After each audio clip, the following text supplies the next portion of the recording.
Sleeping Dogs. Sleeping Dogs is one of those open world games that feels like it got overlooked, but man, it's such a gem. Set in a detailed and lively version of Hong Kong, it's got this gritty, vibrant vibe that makes the world feel alive. You play as Wei Shen, an undercover cop trying to bring down the triads, and the story pulls you right into the chaos of balancing loyalty and duty. The world is the first thing that hooked me. Hong Kong in this game feels real. The narrow alleyways, bustling street markets, neon lit signs reflecting off puddles, it's all so immersive. Just driving around the city or wandering through a market feels engaging even when you're not chasing a mission. The combat is where it really shines. It's all about hand-to-hand fighting, and it's so satisfying. You're throwing punches, pulling off combos, and using the environment in brutal ways. Slamming a guy into a phone booth or hurling him into an aquarium never gets old. The driving is surprisingly good too, whether you're in a high-speed chase or just cruising through the city.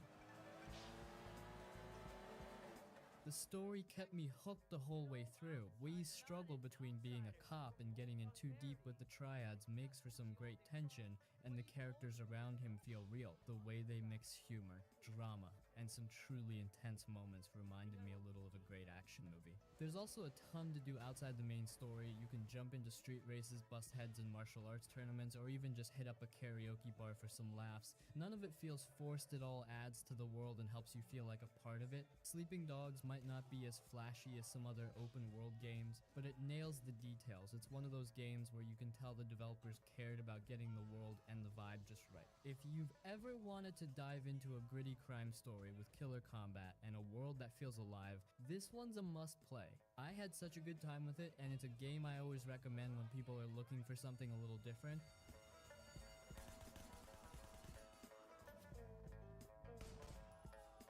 Lost Judgment. Lost Judgment is the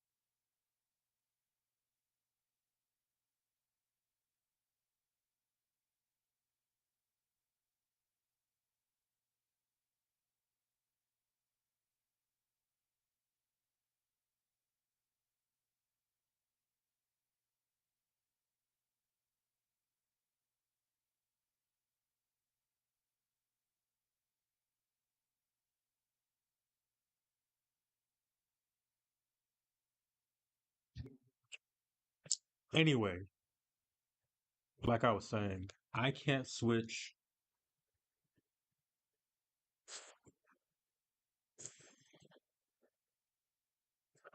my audio to analog. So I can't, it's either don't use my $300 headphones the way they're intended to be used, or you guys can hear the audio from the game. So you can't hear anything because Elgato don't know how to get their headphones to work on my system. I knew that was going to happen. Took way too long.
I just came up with a cheat. What if I plug? Then how would I get audio? Wait a minute.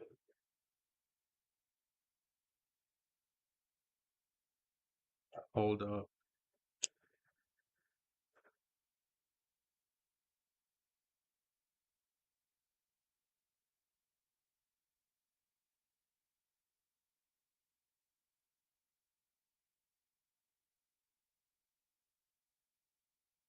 Hold the phone.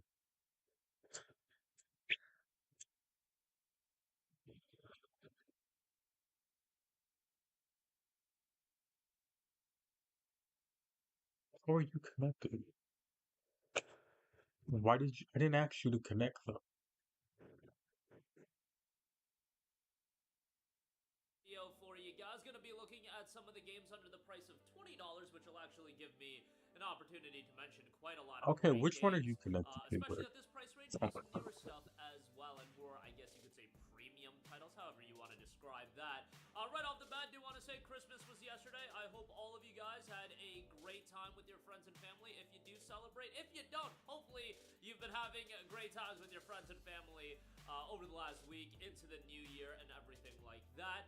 A lot of good things to come in 2025, and hopefully y'all can look back in 2024 with a lot of great things happening and head into the new year with a lot of optimism. So, with that being said, you know, the generic happy holidays and all that good stuff out of the way, let's get on to the deals right off the bat. Hogwarts Legacy, PlayStation 5 version, 75% off for $17.49. I've talked about Hogwarts Legacy a lot, but man, I really was surprised by how much I enjoyed the game. You know, I was taken aback a little bit by just the level of hype and anticipation Hogwarts Legacy had leading into its release. I think I didn't really comprehend how big Harry Potter and the wizarding world was to people, but yeah, the hype and anticipation around this game was huge. Just for me personally, never had a large affinity towards Harry Potter or a big affinity towards Harry Potter, so it's not something that I was personally You're incredibly all just looking gonna forward follow to, but me ended because up I don't know playing the what I'm game. My doing. brothers actually sent me a copy of the game and had a fantastic time with it. You know, narratively didn't do a lot for me, but I thought the gameplay was great. I thought the open world was exactly the kind of open world that I like, where it's more digestible, it's not I like how overwhelming, I and like there's how a he good said, amount of content, uh, not an insane amount of uh, content uh. that you can play through, have a great time with, and then you can move on. I thought they did a great job with this game. Visually, it looks great. It is PS5 Pro enhanced, but yeah, $17.49 for that I think is quite good. Definitely do check that out. Next up, want to mention a couple of Final I don't know Fantasy why games they're right off the following me. bat. I'm Final just Fantasy looking for 15 Royal Edition is credits. That's all I 60% care off for about. $14.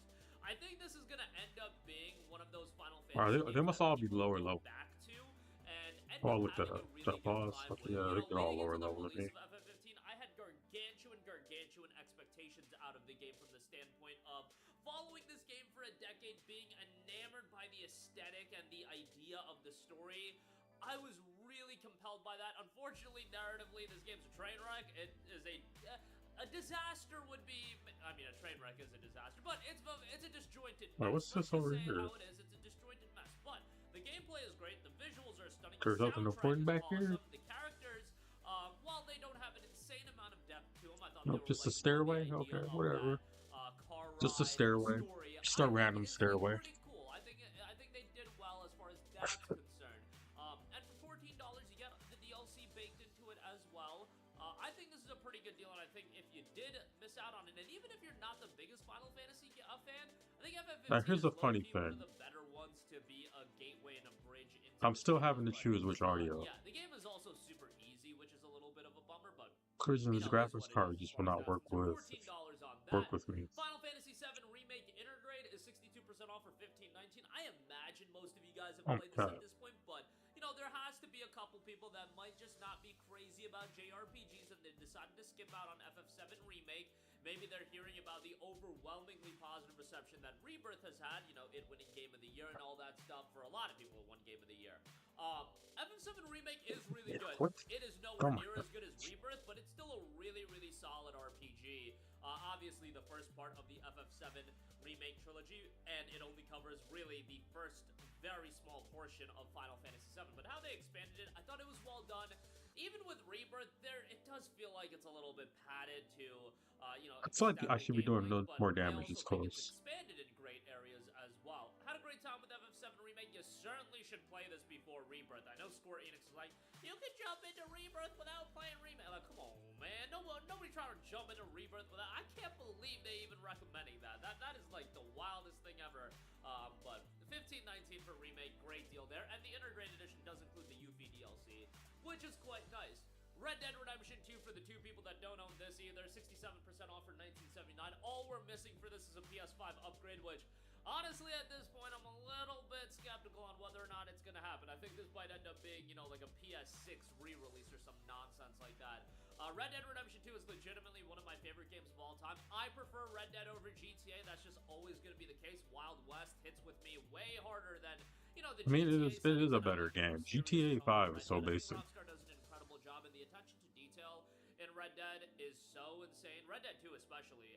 You know, I know people that prefer Red Dead 1. I didn't even see that barrel. That's not even fair. Red Dead 1 is literally one of my favorite games of all time as well. But Red Dead 2 is at another level, and that's what happens when Rockstar has 8 years of lead time between Red Dead 1 and 2. It's just so much better technically, and the detail is so much greater. And, you know, I love John Marston, and Marston's in this game, but Arthur, I thought was an even better character than Marston, which I don't know if everybody's gonna agree with that, but Arthur Morgan is one of the GOAT, you know, video game main characters. So, love Red Dead 2, obviously, gotta recommend that, and it's just a tremendous game.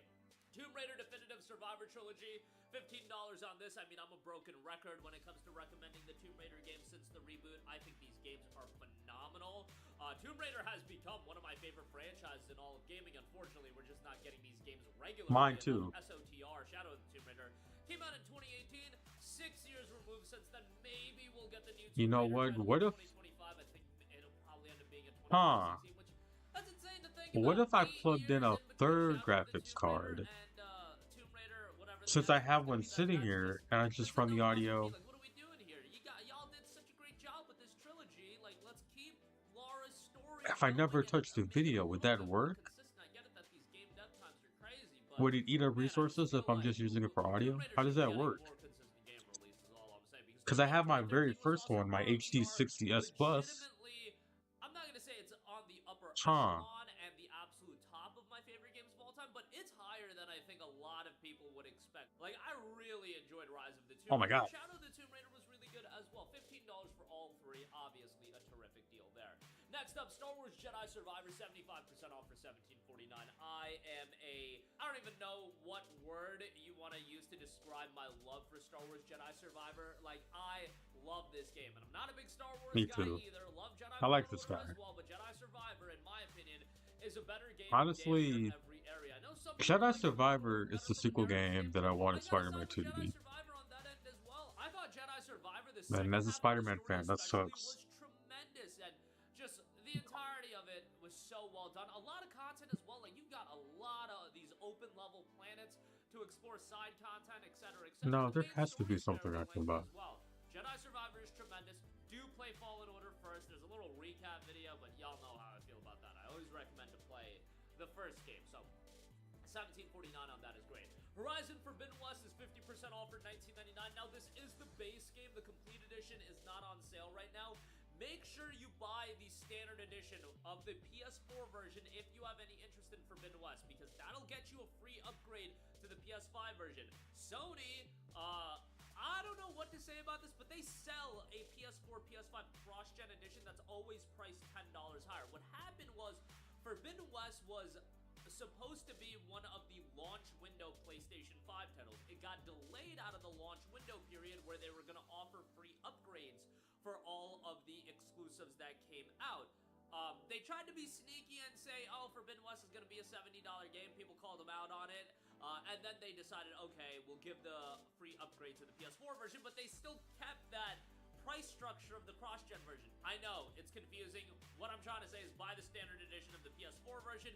It'll get you the free upgrade to the PS5 version. You'll save $10. Now, Forbidden West as a game itself, I really enjoyed it. Did I like it as much as Zero Dawn? Yes, from a content and gameplay standpoint. No, from a narrative standpoint. Narrative in Forbidden West, I think, goes a little would be putting it lightly. I think it goes really off the rails. Like, and we're talking about a game with robo-dinos. Like, you know, it's gonna be a little off the rails, I get that. But Forbidden West, I just thought got too insane. We'll see where they take it with Game 3, because I think there's a lot of potential here. But from a gameplay and content standpoint, I still thought Forbidden Oh West my was god. tremendous. It's legitimately one of the best looking games I've ever seen as well. Come fight me like a man. One of the best looking game of all time. Like, I don't think that's too big of a stretch to say. Like, Forbidden West is a gorgeous game. On top of that, gameplay is good, a lot of content, and yeah, the environments are ridiculous. Or you wanna? Oh shit! But $20 Who's shooting at is me? great. $19.99. I often say Horizon out of the currently running PlayStation IP. So you look at Last of Us, you look at you know, Ghost, you look at God of War. You throw all those in there. Horizon. Oh my god! Did I really just do that? No. Did I do that in the wrong order? Part 2 wasn't butchered, but I Horizon totally right now, did. if you look at every PlayStation franchise, for me, it is my Oh my favorite. god! Even though It's getting crazy. personally enjoy Horizon So what did I throw more away than over God of there? War, I don't think Horizon is as good of a game. Oh my god! I did that in the way wrong order. Video games, Horizon is like it. Like, I love Horizon. I think it's great. I just think narrative. I apologize. I threw those in the wrong order. Off the rails, but you know, it is what it is. $19.99 for that is great, but again, direct sequel, certainly do play Zero Dawn first, and Zero Dawn is tremendous as well. Get the remastered version.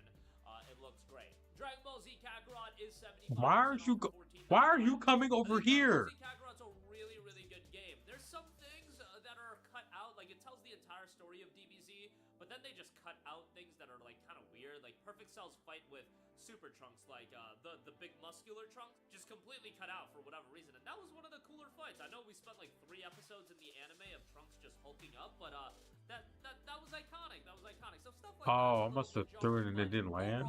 Oh my god! Really? I just got back. At this point, I would recommend to get the Legendary Edition. It's $36, but it does include Season Pass 1 and 2, and Season Pass 2 Can you guys is hear still me? going for a hefty price. Oh no. It's a sizable amount of content on top of that. However, the Legendary Edition does not include all the content. It doesn't include the Dragon Ball Daima DLC that's coming out, and I wouldn't be surprised if they do more DLC for Kakarot down the line. So keep that in mind, but $15 for that I think is quite good. Mafia Trilogy, 75% off for $14.99. Mafia is another one of those franchises like Tomb Raider that I always go to bat for. I'm incredibly excited for Mafia, the Old Country. Where's my stuff at? If Old Country and the next Tomb Raider We got this. We just gotta calm down a little bit. One of my favorite years in gaming, but Mafia Trilogy is great. Mafia Definitive Edition is really, really good. Mafia 2 is really solid, even though the definitive version of Mafia 2 isn't anything to write home about. Mafia 3 is the one. It takes the franchise more to this big open world approach. Doesn't really resonate. Are there good things about Mafia 3? Sure, but as a game, I just don't think it's as strong as Mafia 1 and 2. Still a decent playthrough, and $15 for all 3 games is definitely worthwhile. Monster Hunter World. The only problem with Mafia 3 is you shouldn't have had to. You shouldn't have had to do everything. What they should have done was. Oh my I don't god. know. Clear up some weekends if you want to do all the content in World and Iceborne, because that is a sizable adventure. If you game want. is great, can be fairly challenging, but incredibly rewarding as well for $16. Definitely a good shout there. If you wanted to. Game of the Yorha edition is $15.99. I mean, this is one of the. Like, there should have been a percentage. Like, you do as much of the racket stuff as you want. And then, depending on the difficulty that you set in the game and how much you've done, it's harder to take over the racket. That's what they should have done. And that would have eliminated that problem altogether. But I get it, you don't want to introduce a feature like that and then just have people skip it. Because then it feels like you're... Because gamers are finicky. They sometimes they forget that the feature was even in the game. If you kind of make it where it's minimal or skippable, you kind of have to, for people to feel like it matters, you kind of have to. Gotham Knights, I still think is an enjoyable game. Is it worth $70? By God, no. But at $10.49, I think it's a decent pickup. Like, you still have characters that are recognizable and iconic to a lot of people. I played through the entirety of the game as Nightwing, and I had an enjoyable time with it. Was it blow away? Absolutely not. But it was a totally serviceable open world action adventure title, and if you thematically like DC, you're probably gonna have a pretty good time with it. I'm not saying, you know, spend $70 on it, but $10, I don't think it's the worst pickup in the world, but that's my 2 cents. Maybe you disagree, but yeah, I think it's a decent pickup. Metal Gear Solid 5, the definitive experience, is $11.99. Obviously, I've talked about it before, but Konami has juiced up the prices of the Metal Gear games, which is a little bit of a bummer, but what can you do? Metal Gear Solid 5 is really great. Obviously, there was a wealth of controversy when this game initially came out back in Yeah, 2015. that was Everything kind that of went dumb. down between Konami and Kojima is well publicized, but let's assess the game as for what it is. It's a really solid action stealth title, and in the case of Metal Gear Solid 5, the open world game design, I actually think, complemented the Metal Gear style of gameplay. I think Metal Gear was easily able to adapt into an open world environment, and the style of level design that MGS5 created and the open world and the world design worked in favor of the Metal Gear gameplay, whereas a lot of other games where they try to shoehorn in an open design, not even open world, but creating more open levels, that can negate a lot of the elements and a lot of the great things about the otherwise linear gameplay. But in Metal Gear, I You know, thought one day I'm really gonna good on Metal actually, Gear you know 5 in what? particular. Tomorrow The narrative I'm probably gonna obviously stream goes in a tomorrow night. different way than a lot of the I'm other gonna Metal go Gear games through where they use while I'm like the working and cassette I'm tape. gonna But I make think if you some kind actually, of. listen to the cassette tapes, there's a No, lot of don't take my thing depth out. to the story. Please I don't. know, Oh, content is oh, definitely unfortunate, but it is what it is. still 11.99, standing. I think it's a solid pickup. Definitely would give that Oh, up. come on. Next up, we got Don't. Assassin's Creed Origins. Still Gold Edition, standing. 85% off for $15. Y'all already know how I feel about Take the it. Take those Assassin's flying Creed things games out. post Syndicate and the Shift. Not as I'm big being of a so fan of them, but useless. there's a lot of people that really enjoy these games. So if you're Well, there are a wondering, lot of where do things you on the just want ground to to give a take out. shot I get that. to a big open world action RPG? I mean, AC Origins is definitely a decent pickup. I had fun with it. Don't get me wrong. I liked Bayek as a character as well. This Gold Edition includes a lot of What was I saying? as well. Check it out. It's just an expansive game, and I think with the newer style of Assassin's Creed, I'm gonna some of the content ultimately gets diluted. I want to stream more often. How much there is. Dead Space Remake, 75% off for I'm not. $17.49. Was recently a PS Plus title, so I mean, I work 12 hours, but I want to stream more. I'm just gonna but Dead Space have to lose a lot of really, sleep. really solid remake. Expanded Dead Space a little bit. Unfortunately, seemingly didn't do all that well commercially, so doubt we're ever gonna get a follow-up. That is unfortunate. The news recently about Dead Space 4 getting pitched and getting shut down. Like, I gotta be real, I gotta understand, like, yo, if you look at the sales numbers of these games, they haven't been blowaway, and what are you gonna do after Dead Space Remake? Also seemingly underwhelmed from EA's expectation. How can you greenlight Dead Space 4 at this point? And, you know, Motive is gonna be tasked to chase that Marvel bag, so it is what it is. I wish we could get another I mean, but Dead at the Space, same time, it was a remake. they're not I don't gonna know what you develop want. games just for what I want, but Dead Space Remake for $17. Because that might not. The problem might not even Speaking of be games that commercially the did game. It well, might Prince of be Persia: The Lost Crown EA. is Maybe 50% people off just for don't want to buy a game $19.99. from Man, EA, if you even if want to look at it's a game that just had malpractice done to it as far as a game promotion, like. I Prince wonder of how Persia: much The of that Lost is Crown true. has Like, to how be many one of people the just don't want to buy a examples. game I from don't them? think I have seen a publisher take an existing IP, bring it back, reveal it with a debut trailer, and just destroy the appeal right off the rip. That's why game promotion, you guys, matters. Marketing matters. And Ubisoft, with the marketing of Prince of Persia: The Lost Crown, just vehemently out of touch, abhorrently out of touch with this game. Go look up the launch trailer. I bring this up I every need to time hit a because corner I or think something. it's something Second. a lot of Oh, people can learn from, and I knew especially that in was the coming. I climate knew he was of coming gaming these for me. days. I think, you know, Okay. it's important to Yeah. study things like this, and I get it that some of you guys just want the good games, but I think that's a good story to know. $19.99 for this game is really good. Even though game promotion sucked, even though commercially this game failed, this game was really, really good. A Prince of Persia Metroidvania game. They did a great job with it. Platforming was great. Visuals were stylish. Boss fights could be difficult but rewarding. Very, very stylish, and really enjoyed it. $19.99 is a great pickup. There is some DLC for the game, and they have a complete edition, but the complete edition isn't on sale. Base game is a fine pickup. Yeah, pick that up for me. Thank you. That's one and two. Thank you. Under the price of $20. Check them out for yourself. Definitely some. There's still that one over there. So I can get that with the one of these. Comment section down below. Sound off there. Thank you for watching, and goodbye.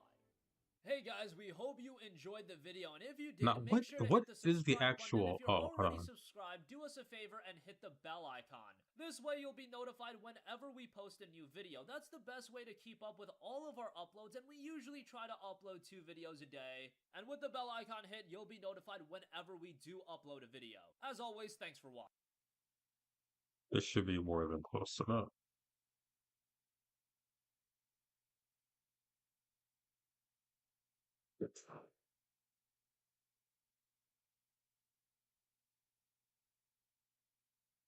I'm not sure because even with Shrieker, sometimes the Hell Bomb isn't enough.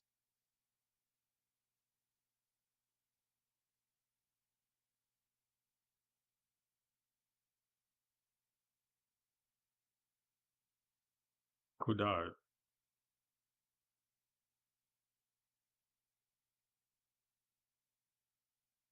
I love this. I love everything about what's going on right now. We need more games like this. I know it's not selling like Marvel Rivals.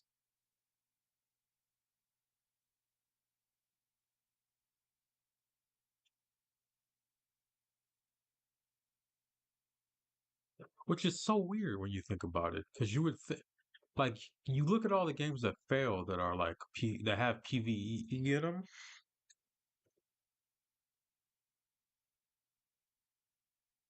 No, it's not. But also, people really don't want PVE because it's only certain games. There still is a limited market, but they're still bigger than we think. But also at the same time,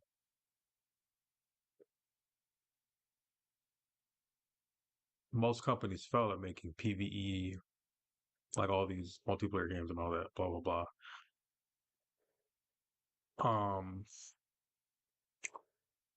But then here's a perfectly good co-op game, and it sold a lot. There's just not a lot of active players. I don't know, but see, is that because maybe people just don't treat it like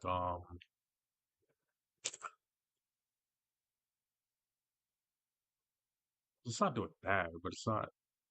I don't know. Maybe I'm just biased. Maybe I think it should be doing Marvel Rivals numbers.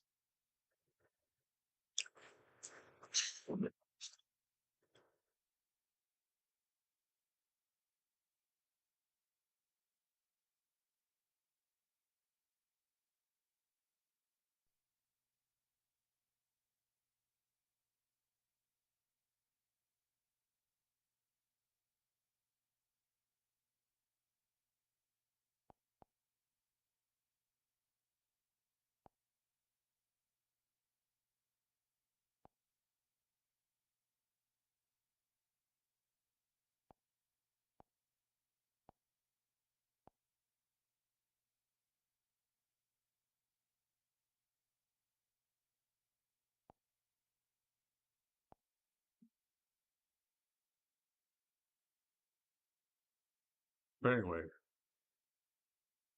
suddenly deleted, taking down these 4 the reason I trophies said and that about rendering this the game platinum is and this obtainable. game, This was as far bound as to like happen eventually, scale given the fact that Skate 3 and was what it's now doing for considered a live service sunset game, games, and the Skate.create it's website probably the being most impressive sunset thing I've itself seen in way back in years. 2016. However, this was still a massive blow to the I am trophy biased, but at the same community, time, as it's not before like this, I the was team waiting for a trophies were game like still this possible with the specifically. help of the GOAT Trozinator, who Wow, would host sessions every other didn't see you weekend for hiding anyone behind there. needing help. Trozinator is a big name in this story because before purchasing the team back in February 2022, Blink Okay. 182 was originally a pay-to-enter team. The original creator of this team would charge $7 for entry, and then Trozinator would run sessions off his own back as a helper. It wasn't until December 2021 that Trozinator would move focus to another team called The LOL, as they were doing trophy sessions for free, which aligned with his views to make these trophies accessible to anyone. Eventually though, a deal was struck between Trozinator and the owner of Blink 182, and for $250, Trozinator finally owned one of the 3 remaining teams on PS3. From here, all trophy sessions were completely free, and Trozinator would help out over 200 people just out of the kindness of his No, own shoot heart. over The there. LoL Over team was there. also given away for free to a Shoot at friend the of other Trozinator's fucking called thing Dr. over there. Gandalf. The final team on PS3 was called Yeah, shoot at that. Yeah, yeah, yeah. These You're, guys you're were getting in it. contact with Trozinator, but There weren't we interested go. in giving their team up. And so, on the Thank 7th of you. February 2023, all 3 of these teams would be deleted without any warning whatsoever. Trozinator would put this heartfelt message on his Discord, announcing the end of teams and thanking everyone who has helped along the journey. Things went quiet for around 10 months until the 3rd of December that year, when teams would randomly come back online for Xbox users. Thanks to people being able to contact the team over on the official Skate Discord, it turns out this was completely accidental and was possibly brought on by a back-end data migration. So, for the best part of a day, the PS3 servers were That's not. taken I still offline and feel brought like back online, seemingly with the hope that it's they could co-op. replicate this fix on PS3 as well, but they Granted, had they no luck. use a really The dream of old, having teams back obscure on engine, PS3 so they're returned constantly to having exactly problems. that, a dream. And I'm more forgiving than most people, and I get that.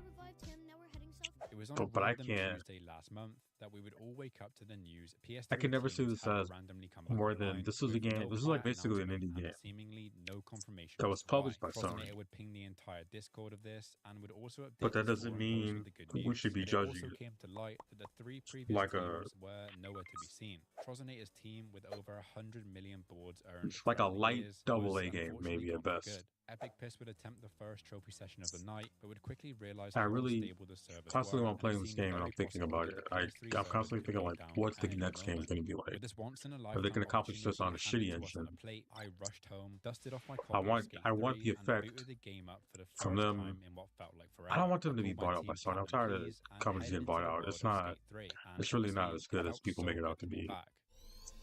I mean, look at Bungie.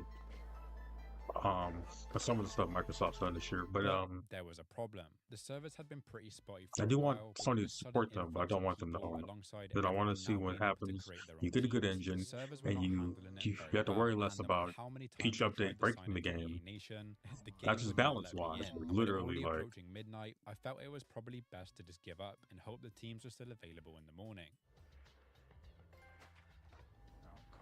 The fact this was popped on my 100% account made this situation easily 10 times worse, as if I couldn't get into the servers tonight, there was a decent chance that my 100% account would be no more. I tried countless times over the next 10 minutes with no results whatsoever, and truthfully, I was starting to assume But the servers had outside already of gone like down. just them having easier workload when they move to a new engine after, I know it's not easy to move to a new engine, but it has to be easier for them Now that to we were finally in, it was work time on a to new start engine the team than trophies that had been unobtainable for over a year. whatever the Now fuck that we this could is all run on. create What is teams, shooting these at me? trophies are surprisingly easy to obtain, and the biggest issue realistically is just hoping the servers work in your Oh favor. my god. For the trophy team up, you need to join a team with over 2 members, and something as simple as requesting to join Epic Piss's team took multiple attempts, due to the entire team section being extremely temperamental.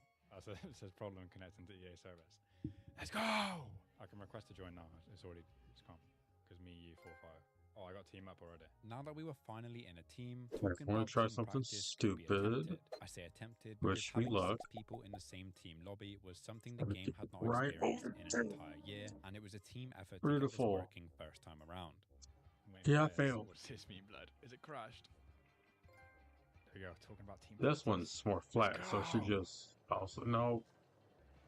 It rolled way off of I it. also got gone viral here But no, too, wait, which is this pretty is much stupid. guaranteed when playing in any online session, since Give me almost everyone like has a been hard infected with throw, escape flu already. so I don't miss anymore. The Stupid. 2 I just remaining wasted team those. trophies were ones that originally required the help of both Blink-182 and the LoL teams, as this requires 2 teams to battle it out in a team challenge. Of course, we can now just create our own team and get this done pretty much instantly, but it really goes to show just how vital Trozinator, Gandalf, Rotten, and everyone's roles were. Okay, as the basically last what I two want from operational this teams in the game. future I of the named my online series, team I Platinum see Keys, 2 things. invited another player interested in getting this done, and was ready to go head to I think head with the Epic first one's Piss's more team likely, before which he lost is connection to EA Arrowhead Nation and continues was stuck making trying to log back in for what felt like forever. working on this one and then Helldivers 3. Hopefully on a new engine. That's where, like, as good as this game is, Once he finally got back in, it was time to start a team lobby. In you and I get preparation for his frustrated at team some of the challenge. issues they But have. of course, the game had to But I'm chuck more more forgiving bad than luck most our people way, at the same as time. me and Snoop Dogg were instantly hit with an infinite loading screen The relatively other soon issue, after. or the thing, It's loading, mate. so Path A, what I want them to do is I want Sony to, Eventually, though, because we were I able can't to go remember. I head-to-head think with Arrow. Epic Piss's I don't know team, if Arrowhead or and he won Sony the owns the challenge. IP. Since we were ultimately boosting these But, trophies, this challenge session was by no means hard, and we were Let me pretty use the much bathroom handed real the quick. trophies on a plate. Yeah, we could have died, bro. It's like whenever someone in his videos went Yeah. and then suddenly, out of nowhere, The servers came back on. 2 years in the making, begging and pleading. Yeah, you'll get your trophy now. Although earning these once unobtainable trophies is now a walk in the park, the work that was put in from the 2 teams to keep this platinum alive should not be forgotten, and I thank everyone involved for keeping it alive as long as it was. To truly send off his team experience, I added Trozinator as a friend on PSN and imported his skater to earn the sellout trophy, since his skin has a logo from the now shut down Skate graphics creator. There we go. Sell out. Snoop Dogg is Right, so With this being hopefully the last trophy I was kind of worried about. they continue for the working on server this stability, series, I decided it was specifically the safe to go to sleep, third-person and ended a pretty multiplayer games. unexpected night at I 3 would in the love to see morning. some other studios Upon some up returning and back to coming Skate 3 a studios few days later, I realized that skating around 100% pick some of the of the ideas they have in entire this game game on and my apply them own to other would different probably games. be a Like little bit lonely. I don't think anything could bring back the OG lobbies and spot a battles crazy from the idea. 360 days, but what I could do was play Work through with the me here. entire game alongside the man I probably himself. never heard of this show, but there's a Croc. show called We The decided it was Centurions best to that I attempt watched the as a last kid. few remaining online trophies I don't know to why, but I'm acquire more than one obsessed person, with because this if, show, for right? whatever reason, we were no longer able to join each other, at least the platinum trophy would still be obtainable. To unlock Cooperator, we loaded into a random photo challenge and flexed our best tricks. Oh my god, you see that? Co-operator. And for the trophy, you're a winner. I just had to be epic piss at a death race. Bro's 40 seconds behind me. That's embarrassing. What are you doing that far back, buddy? Do you not have to go to the gates? I pranked you, buddy. I did a map skip. Time to get a photo of this. Center is washed, guys. Okay, well, he let me win the next one. So, Woo! the reason I'm bringing this up is I think You're a winner. you And could then take a lot also of the the ideas next from this four game and were apply the to it. 5 trophy. So, Centurions was like, High five, I got it. But it wasn't long before our interests were drawn it was your to the basic best like part of the 80s, game, 90s and action you already know which cartoon one I'm talking about. for kids, whatnot. It existed to That's sell it, toys, 40K whatnot, on but fucking, oh my god. We it were was here very for one unique reason and one reason only. I was because ordering food and I didn't want to there start was a no other serious show like this that I trophy could in think case of. they knocked at the door. But I mean, who doesn't love a So, good free skate in this park? And as I was buying time before my burger and loaded fries spawned in at my door, I decided to mess around it's and really like a regain mix some of of the like muscle G.I. memory I Joe had and for Power this game. Rangers. So you had these guys, everybody's an That's expert in it. something. Like Remember, there's in the iconic spot. like your sea guy, mayo. your land guy, Mayo. and your air guy, right? Making that joke in the video. And they're basically like a That's it, special. surely. They're not really. Oh I don't my really days, remember being 36 military, there. but Price there. Dark because they catch, don't, dark catch. they weren't part of. Trick spammer, 30k. It's more like they Mega Park is also the were experts and stuff, and then they got contracted by the military or something like that. Need to spread it eagle for 10 But seconds, which is just doable so before reaching the bowl. they get called in like superheroes instead of like I don't know if that's 10 seconds or not, but military people or Here we go, whatever. 100% pure What happens agility. is Do a quick trick line. God, you see that fucking bounce? Are we landing now? No. While scranning away at my lovely takeaway, I started rating pictures and videos for constructive criticism, but quickly realized that rating 5 skate parks was impossible due to how little I'd actually progressed in the main story. So, after finishing my food, the plan was to hop back on and grind some story missions, but I kinda got distracted with the endless 1-hour YouTube documentaries, and before I knew it, it was time for bed. When I eventually booted the game up again, so they I was get called instantly out given a to an trophy area, for right? winning my To a first mission or free whatever. Teammates unlock periodically And depending on the amount of board cells it's you a mix have, of this. with this Then one it being immediately unlocked becomes a mix of this 1,000. game or It was finally time to officially get Platinum what's Please it called? off the ground and start our journey to 1 million board cells and, more Metal Gear importantly, Solid 5. unlocking the Monster Energy Park. So we Where, start here, doing a few tutorials to get to grips with the mechanics of the game, and eventually getting a trophy for so officially you start the team. mission Oh, employee 1. This finally and you unlocks pick your access to equipment. the custom skate parks, and you know what that means. It's time to rate some Like epic you get community-built a skate feeling for parks. your It's an that we get a unwritten feeling for rule that whatever you have mission they're not going. fully experienced Skate 3 And unless you've loaded into between a the mix of their craziest expertise abomination of a map that and somehow flows perfectly and the becomes a equipment they core wanted for the memory in your mission, Skate 3 memory they have to bank. call it down from There this you go. Constructive spaceship, just like in this Since we were game. rating other people's And they had these uploads, it Lego was probably scenes. time to upload my own clips from skate So parks a to beam get with light completed would by come regular down, people. and Surely the then game could handle something as simple as that. instead of it being like a guns or Oh, whatever, PS3, it'd be PS3 freeze. Oh everything was my like basically like God. would be attached to a After suit. uploading some clips and photos, it was time to create my own skate parks. And Where to were do we this, going? I definitely didn't download other cool parks and re-upload them as my own. Let's go. So On the very topic of much skate just like parks, this. It was time to max out the Everything terrain would meter be by attached to your building suit. something Now incredible. what's different is they're kind of Oh, wait. kind of like Terrain meter to red. I think we've done it already. There we go. another Green Power and Rangers, the red. Transformers That's the thing. what a They're nice two skate park. It was here that the real grind two of this different game could focuses. begin. Sometimes You see, each challenge in the game they can be just owned by basically, simply even though completing the everything was challenge, attached to their but suit, they'd a be good running chunk and of these gunning, challenges can also or be they'd killed. have These usually vehicle require modes. certain So tricks like to be performed or time limits to the be met, and some can get pretty tricky. Which and is this was great when their considering expertise one came of, in because if like not the I rarest think like trophies Ace in this McCloud game was is like the killing guy 80 that challenges. knew And do you want to know how was many air, challenges are killable and he in the would first place? call in stuff that 53, could help him which means fly unless I was in playing very this game specific on my ways. Maybe 100% sometimes account he and needs buying all the to DLCs to play in this video, fly I'd only around be like allowed to skip 3 challenges like a for jet, platinum. or maybe The sometimes bonus he of needs to killing a focus on challenge, hovering, though, is that you or receive more board cells and for then on doing top of so, that, maybe meaning I he very quickly wants earned 50,000 equipment where boards. he's gonna be 50,000 dropping off boards sold already. things or Huh? like bombs or That's something, a or joke, maybe he's picking up All your people like base. Iron Man 3, it's all types of and weird unlocked stuff. my third employee at Actually, he's also 100K also a lot bonuses like as Iron well. Man, but Invited to the Maloof Money Cup and a new teammate. but That was a trophy. Employee 3. Lovely stuff. very more specific. Trick.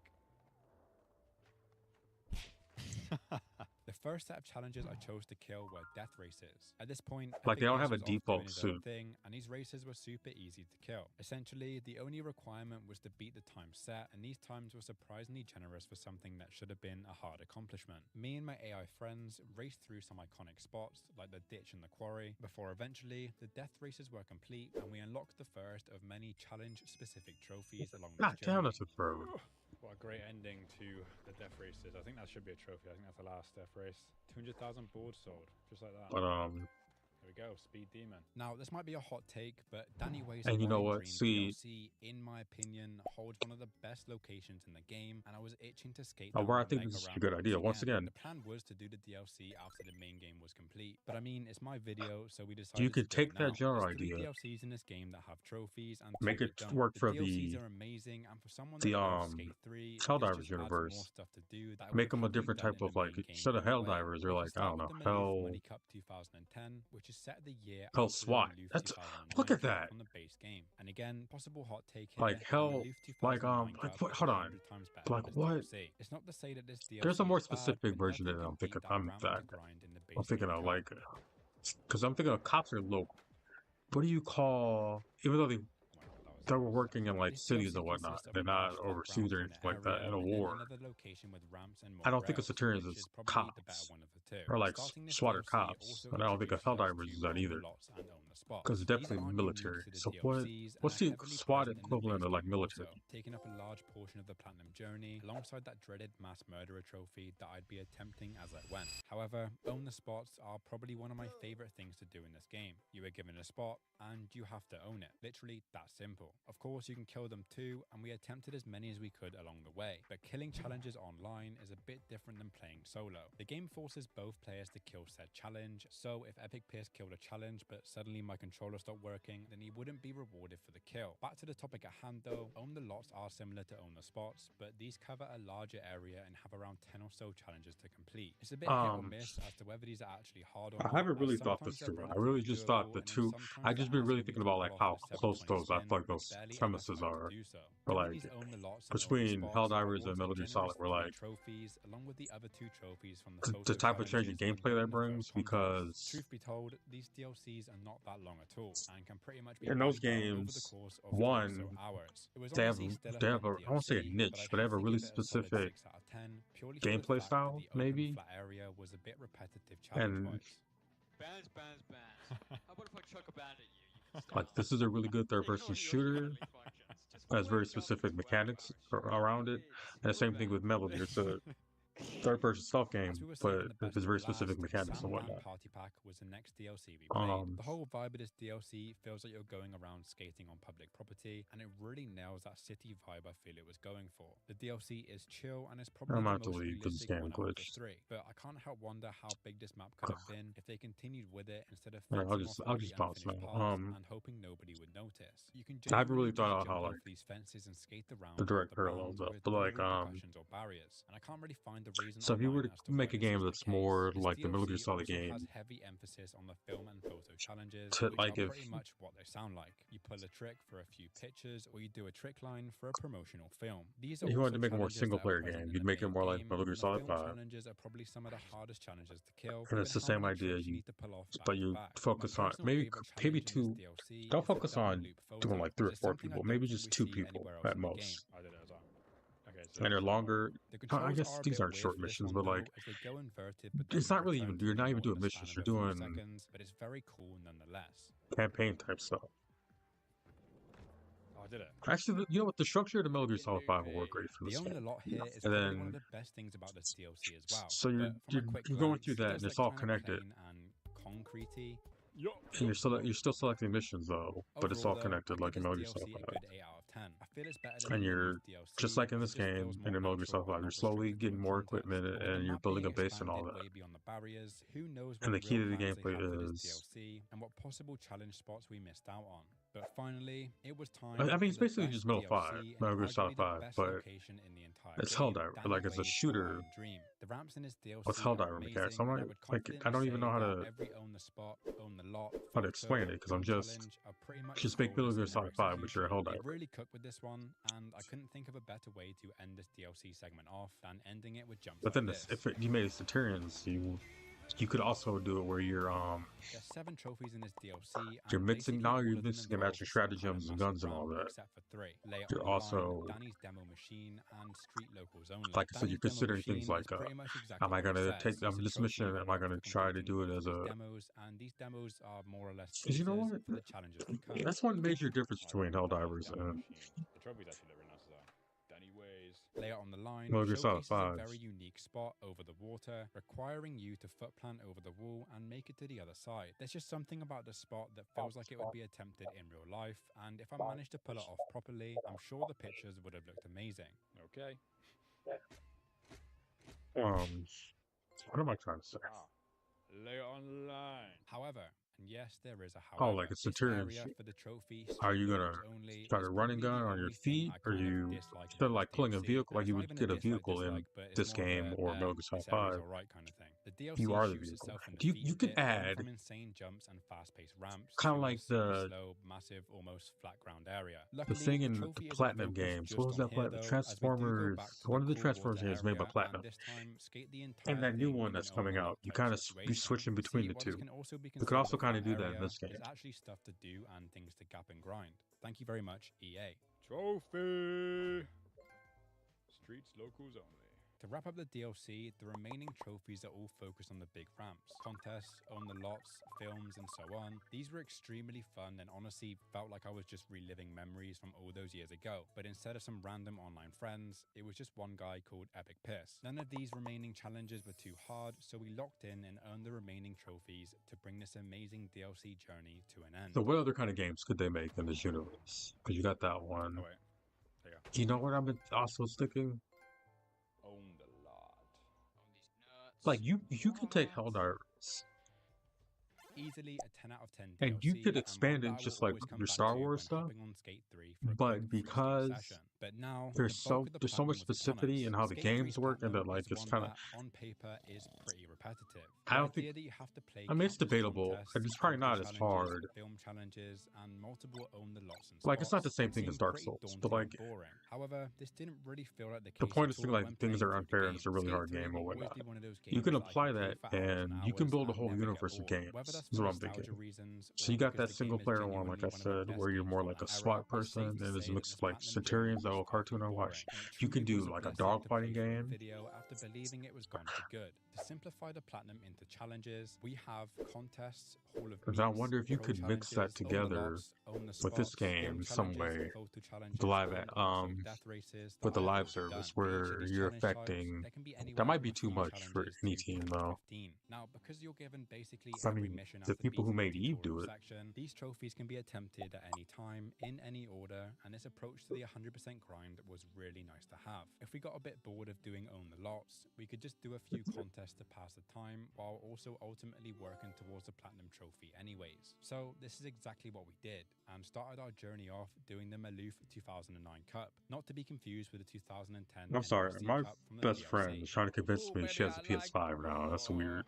Yeah, baby, I like raw. This one, as mentioned earlier, is the one with the sick ramp at the start, but even the second Like, why are location you on lying this to flat yourself, ground is a enemy? lot better than the one from the DLC. It's just honestly a What lot is more this to again? do Help here, file and the layout optimization? feels more like a contest than just slapped in the middle of nowhere in an abandoned area. Oh, there you go. Party at the penthouse. After smashing the enemy team in the Goofy versus regular If contest, you're just gonna and start one getting into after, games, why would you start with a we PS5? are finally awarded our 5th and final teammate for reaching 600,000. But you know what? Now that she has a Technically speaking, PS5, we were already over 800,000 and on she track could to help reach me the get big million trophies. during the next few hours. But So me maybe and I Epic shouldn't Piss were complain. so locked in I'm playing totally gonna use her online to get that this only trophies. popped I when hope the she's not server watching the died. stream right now and heard what I just said, because I'm totally gonna use her. Okay. And I don't need her to know that yet. New teammate. Let's go. If you've watched this video from over 2 months ago at this point, I made a joke about T-Mobile and how it was kind of surprising that Vans sponsored Tony Hawk instead of them. Well, what would you know that in Skate 3, there is an entire event dedicated to T-Mobile, and better yet, they've got an entire trophy dedicated to them as well. I think for skateboarding games, these kind of sponsors work really well, as you'd expect big name companies like Vans to actually sponsor real life events. But I'd be curious to see how much it costs to cement your name forever in a We have big been name arguing. franchise like Skate 3.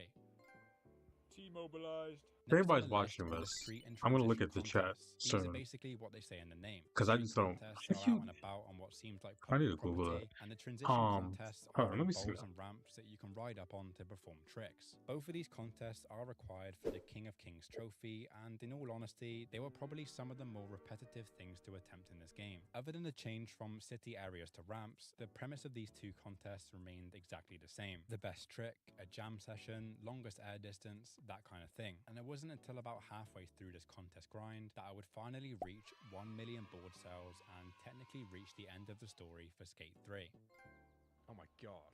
Deck Peddler. Is that for reaching 1 million? Did I do it, chat? Did I do it? 1 million boards sold! So after finishing up the remaining street and transition contests, it was time to prove Why is our it worth square? on the Why is it event. when you To be you're fair, not holding this one is anything notably else? one of the best areas in the base game, so Monster, however That's much weird. you to be in this game, I think it was more than worth it. This map brings back a load of memories for me personally, because I remember seeing it in I'm not gonna videos hold and you. If I thinking saw it was a somebody's fake name was part, Freaky, only to unlock it myself once see, finally beating career and reaching a look, I'm million not sales. for It like was the the whole map I played a gender, lot like offline in my spare I don't really time, believe in alongside gender the roles and all Super that, Mega for like Park and this Danny Ray's masculine, feminine DLC. It shit. was probably up there as I one of my think there are favorite maps certain to play traits online with that friends. The contest itself is just how a I think massive that works jam is it's session, just but I more think it does common the with job one well gender. in ending the I don't career think it note makes off on a anything high. makes I you mean, what's particularly a better man than or a zooming woman. down a massive I don't ramp care with a about gain that as many because points as you can I to think what's earn the more Monster important MVP is are you trophy? capable of being adult on your own? Beast That's what unleashed. I Then care about. it I was don't time care to start the own the lots and own the spot challenges. As in mentioned what earlier, way these were you get pretty to much that what I point would in your life. consider the biggest part of this platinum run, as there's 11 I own the just hope lots that and then you are 16 own the capable spots. of that, Own the lots are kind no of cool, matter but they introduce some what else awesome is going on tricks with that you. honestly Point I've only being, ever performed by accident. It's worth noting that own the lots can't be one of the killed, few which is actually a things good I thing, won't do because as a I man, can't imagine how or I won't hard it allow would be anybody if else to I do could. as a man,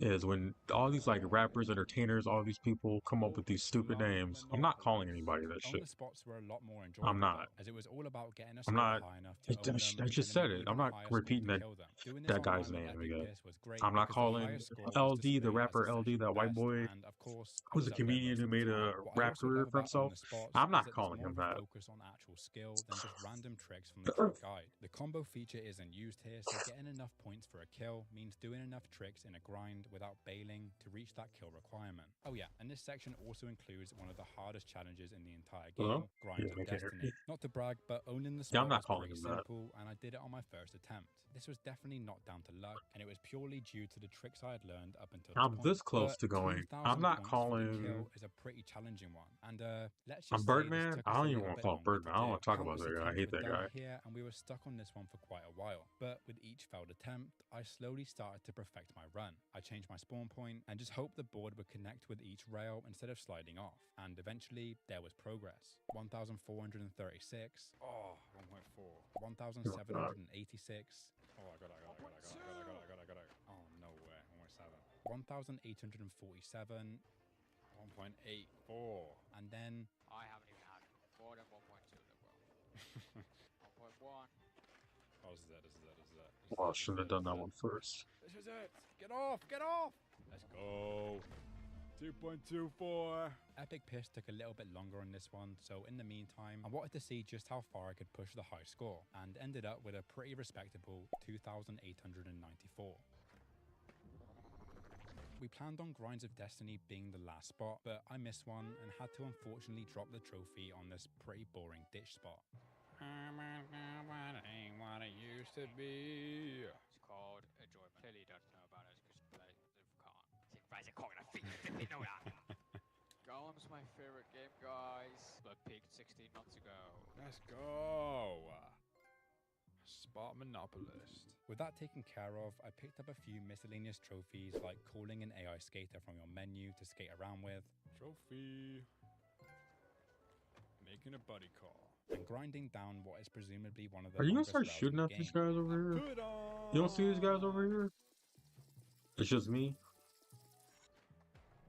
There we go, 166.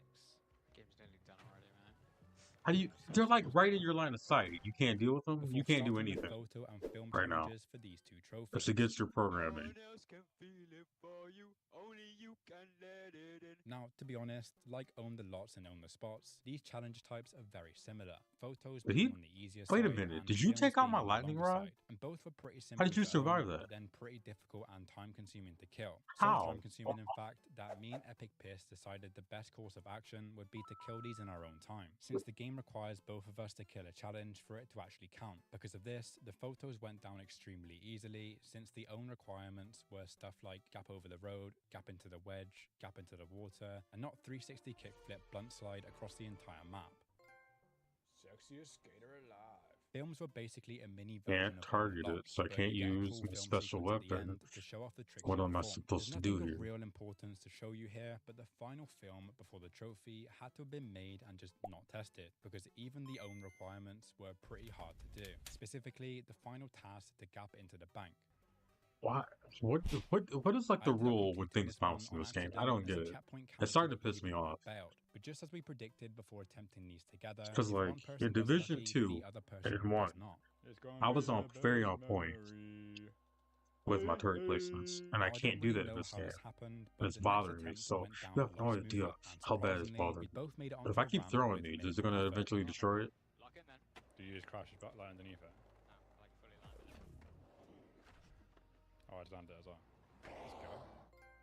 Big footy. Finally, it was time to change up the gameplay with Oh, one okay. thing and one thing only. You know what? I time with wasted me. that. If That's on somehow me. you've never experienced a go to game mode, you essentially just have to rack up Guys, as that's many on me. I bones as you wasted can by chucking yourself off a high the supply ledge drop. and My seeing bad. how many bones I you keep can break. forgetting these Obviously, FL this is bombs just a because I game don't and ever no use one them is harmed usually. during the making of this video except for this guy. But it But I was stopped great to bringing know in any the orbitals ultimate with bomb this. was almost in sight. What wasn't too great though was that completing the final mission for this trophy meant saying goodbye to Epic Piss, as the online stuff we could do together ended right here with Hall of Meat. We spent the next couple of hours messing around completing these challenges, being sure to kill each one as we went, and slowly realizing that something we had wanted Fuck, to I'm do dead. for years now was actually coming to an end. The journey from losing teams to Xbox servers Oh my coming God. back up, and then finally the PlayStation servers also coming back up, had led us to this very moment. And it almost felt bittersweet in a That's way to crazy. see the I journey didn't. come to a First of close all, I so survived that. fast That's after crazy seeing it enough by rise from the itself. dead. Upon reaching the final mission, I didn't we even. were I greeted don't with an remember Own seeing the those Lot style before. Hall of Meat, where we both had to do every single task, otherwise we would So both I think that fail. The timer confirms was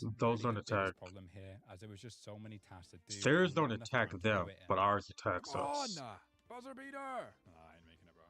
Now that I knew what to do, the second attempt went a lot smoother, and finally, the trophy to end the Epic Piss collab was over. Ooh. Imagine doing this in real life, bro. Thank you for the assessment, bro. Meat man! That's what they be calling me. Okay, off I go to collect my reward then. My tango from the freezer. So I mean, what exactly was left to complete before the Platinum Trophy was truly mine? Well, there were still 4 key trophies standing in the way. Overexposed for completing all the team promos, the Consummate Pro for beating Yeah, all I the pro think- challenges, In Stereo for completing all of I Coach think tutorials, and of course, this is the who could pivot they should forget the do. dreaded Mass Murderer Trophy Keep for with beating everything 80 else. Keep doing what you're doing. challenges. Just So let's focus start on with super Overexposed. pools. This is by far the You're most doing important fine. trophy But as this far as game has like, to if you want offer, to, but I think these because promo companies always challenges are have meant this to be weird thing where they completed feel as like, unlocked and not in one well, go we got as this I did money, we here. need to All you have spend to do it. is complete the But at the extremely same hard task time, of placing down a camera and performing a they trick, but then do overspend, pretty much waste the money same all the thing time. 20 But they're times like, in a row for a no, few more we cells can't and a save bronze it. We have trophy. to invest. We have to. But then you waste so much money. Anyway, Now, the next two kind of instead go of doing hand this in hand, multiplayer so I will thing, start with the pro challenges make first. it that to These be are in a their mix of focus. mission types against real-life That's what they should skateboarding do. They pros. should Though I know absolutely nothing about skateboarding outside make of this game, Helldivers the fact they brought all these pros into the be game the and first basically cemented their game names company here to make forever is actually the very MCU cool. The challenges, however, not so of games. much. You're basically tasked with doing stuff Kind of you've like I already said, done all what is it? game, but Eve? repackaged to sound way better since you're Because doing Eve it with has a what? pro. There's like The that. films, race, Eve and is like photo a challenges can be started out cool, as like but what the a run-ups, follow, and jam some kind of cannot. This This was honestly, at spaceship best, a free opportunity simulation to get a game, few kills something like in, that. but I do like And the then it idea moved behind on it. into Once coming to the a end of the pro challenges, the trophy that I was expecting to for the get first just person didn't shooter. pop, There's some other and it stuff. turned out that I needed to beat And I all know of that's what Coach Star Frank's Citizen's gonna try to tutorials do. in It's order gonna to try to unlock the do last pro. I guess have technically like this would have been all the these first different pro parts. encounter if I actually did That's the what Sony tutorial should do, right at the and start they of the should game. use Coach Frank is an Helldivers. absolute legend, and he's basically everyone's first real introduction to the world of Skate 3, and a really good one at that. The tutorial is really well done, with the game stopping you mid-air to teach you specific tricks, to the pumping course that teaches you how to gain more speed on ramps, and the underflip tutorial that even after almost platting the game, I could not do correctly.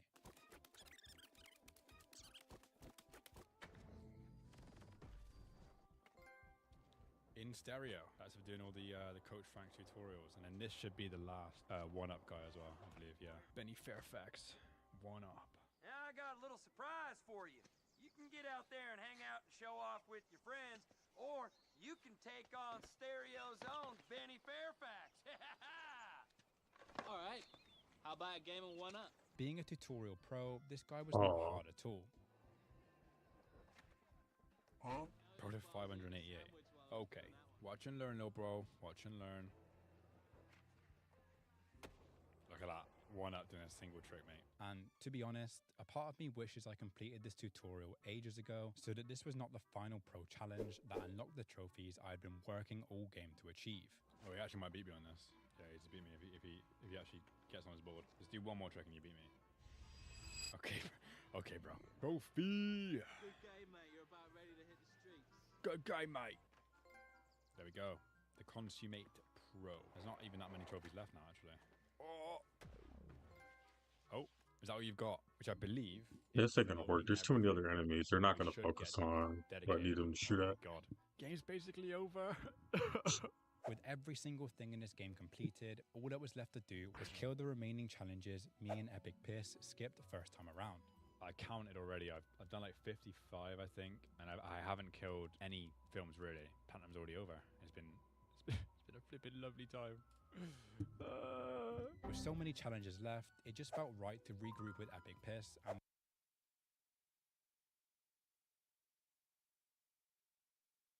this final section a little bit longer than needed due to skill issues from primarily myself, but on a random challenge a bit sooner than expected, the moment I've been waiting over a year for finally happened.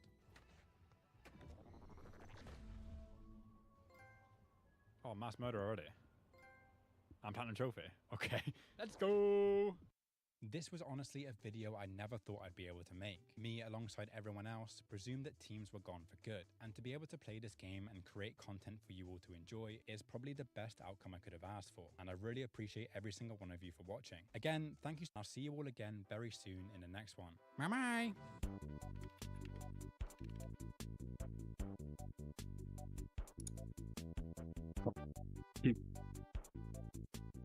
Trying to keep catching us off guard. It's time to go. My turrets are almost replenished. It's just time to go. I'm gonna call in the distraction and wait for you guys.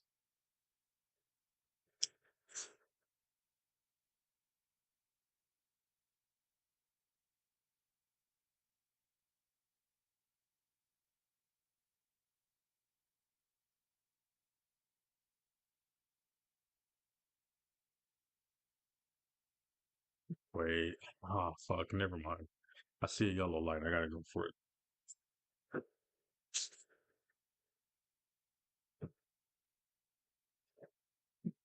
Said I'd look at chat and I.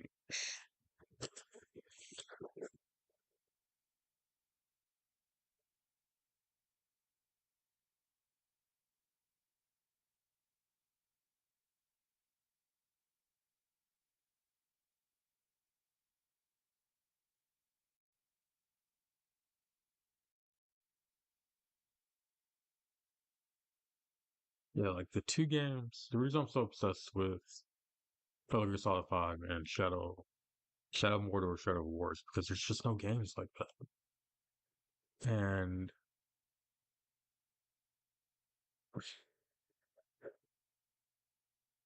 um, yeah, just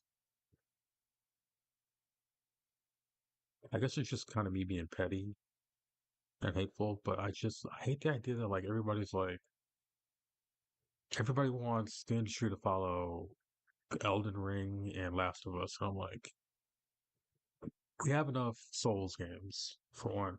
Two, and every time somebody's tried to copy Naughty Dog, they failed. So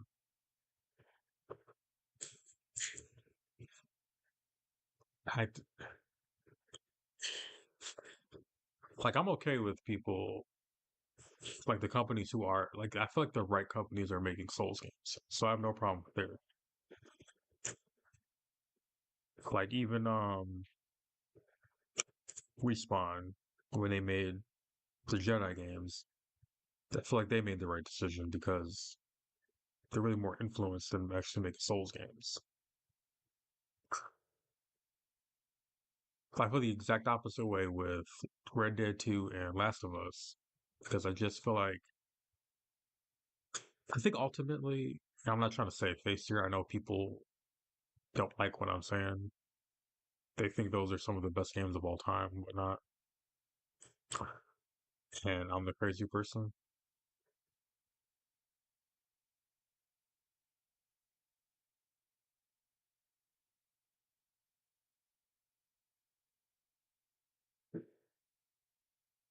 But I'm just the opposite. I don't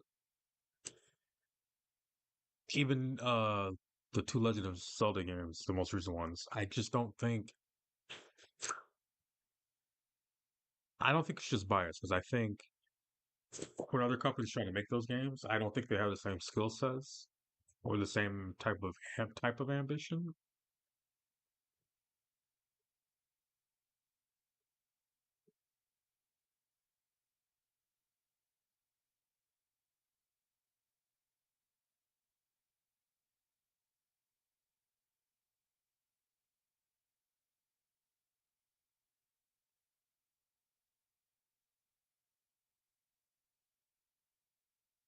Or they just don't have the right type of skill set or studio setup. And I just don't think it'll work out for them. So I don't. I'd rather people. I think it'd be so much easier if they follow the example of like other, literally the games I like. And I understand that that's kind of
so basically what I'm saying. Instead of focusing on, I don't think the industry should focus on story games as a whole. I think the studios are.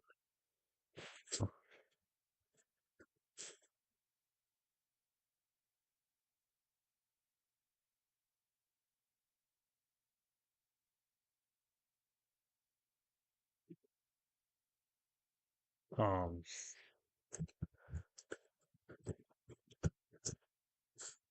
I guess the two reasons. I don't think, like I said, I don't think a lot of studios are cut out for that. They don't have the right setup, whatever. Also, I don't like. Is that really what the future people want? They just want more Last of Us and more like every studio. Like I don't even think the people who like those games want that. Who want every studio to make their Red Dead when I'm gonna be honest. I know people like that game, but like some of the systems don't make sense and they weren't very fleshed out. and you want another studio to copy that, when instead, like Bethesda, for example, they can keep doing what they're doing and then just add something like like their version of the Nemesis system. Not even the Nemesis system, but that idea, that focus on player. I need to put some shirts on this.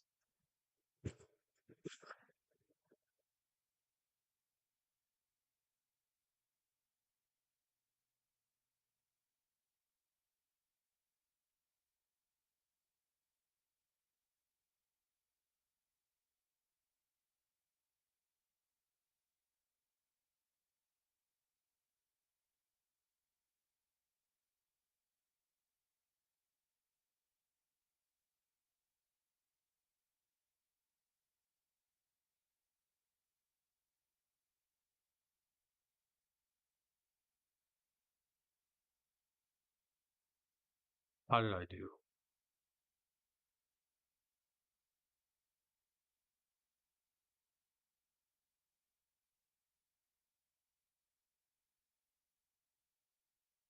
Yeah, I got enough to buy something now. Alright, do something for 48. That's a helmet. I don't need a helmet. What am I waiting for? These two guns? I ain't never gonna use them either. But see, I'm not calling a grown man that. I wouldn't call a woman that if she named herself that. Because I'm a grown up.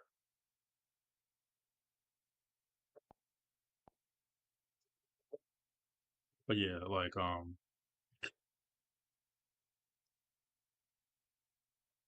that's what it really is. When I say I prefer, it's not just me preferring these type of games. I think that's the future of the industry. I think that's how you get back to being healthy.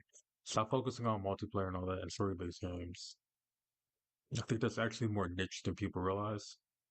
And focus on every studio coming up with their version of a systems-based game. And that's how we move forward.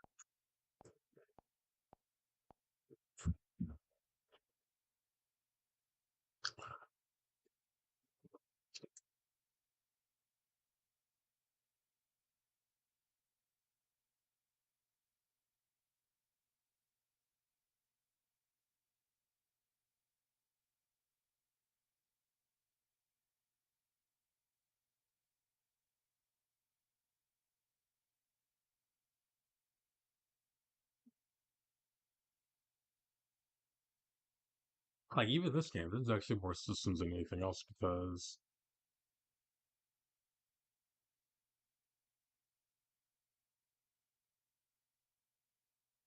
like there's like a very specific science to the design of this game.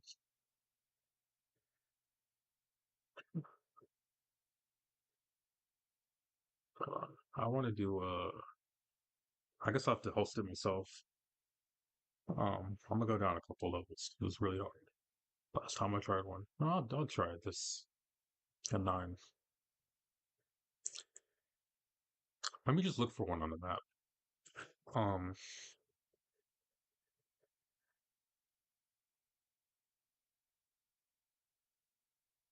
like even Stalker 2, I would say if you broke down what made that game special, it's probably systems too.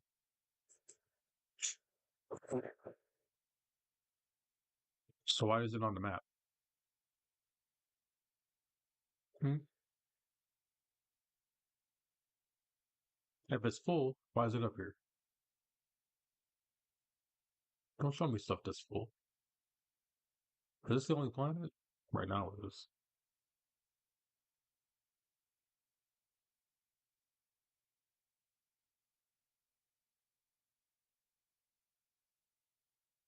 This doesn't take me through. This takes me through the ones I can pick. This doesn't take me through the multiple, like the ones that are being hosted. Oh, that's not what I was doing at all. I was going through difficulties. How do you? Is there a way to do that? There we go. That's what I was looking for.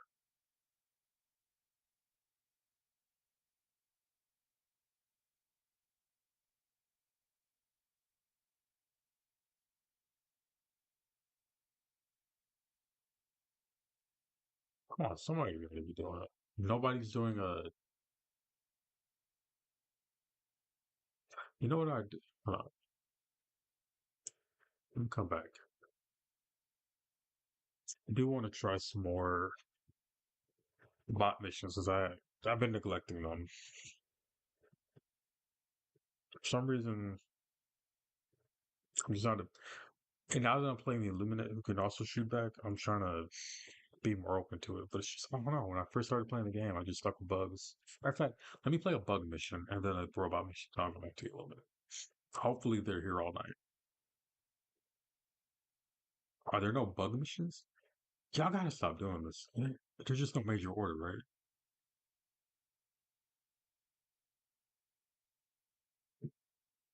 That wouldn't make sense if there was no bug missions.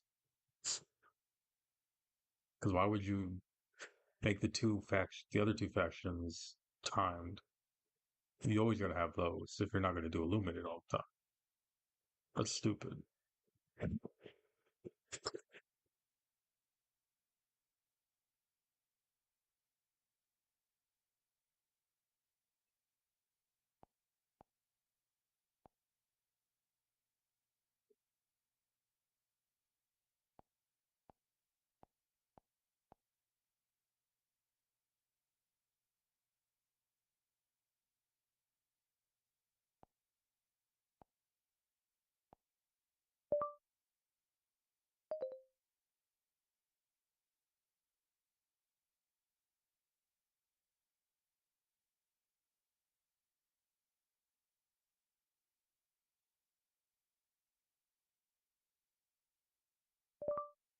The Centurions.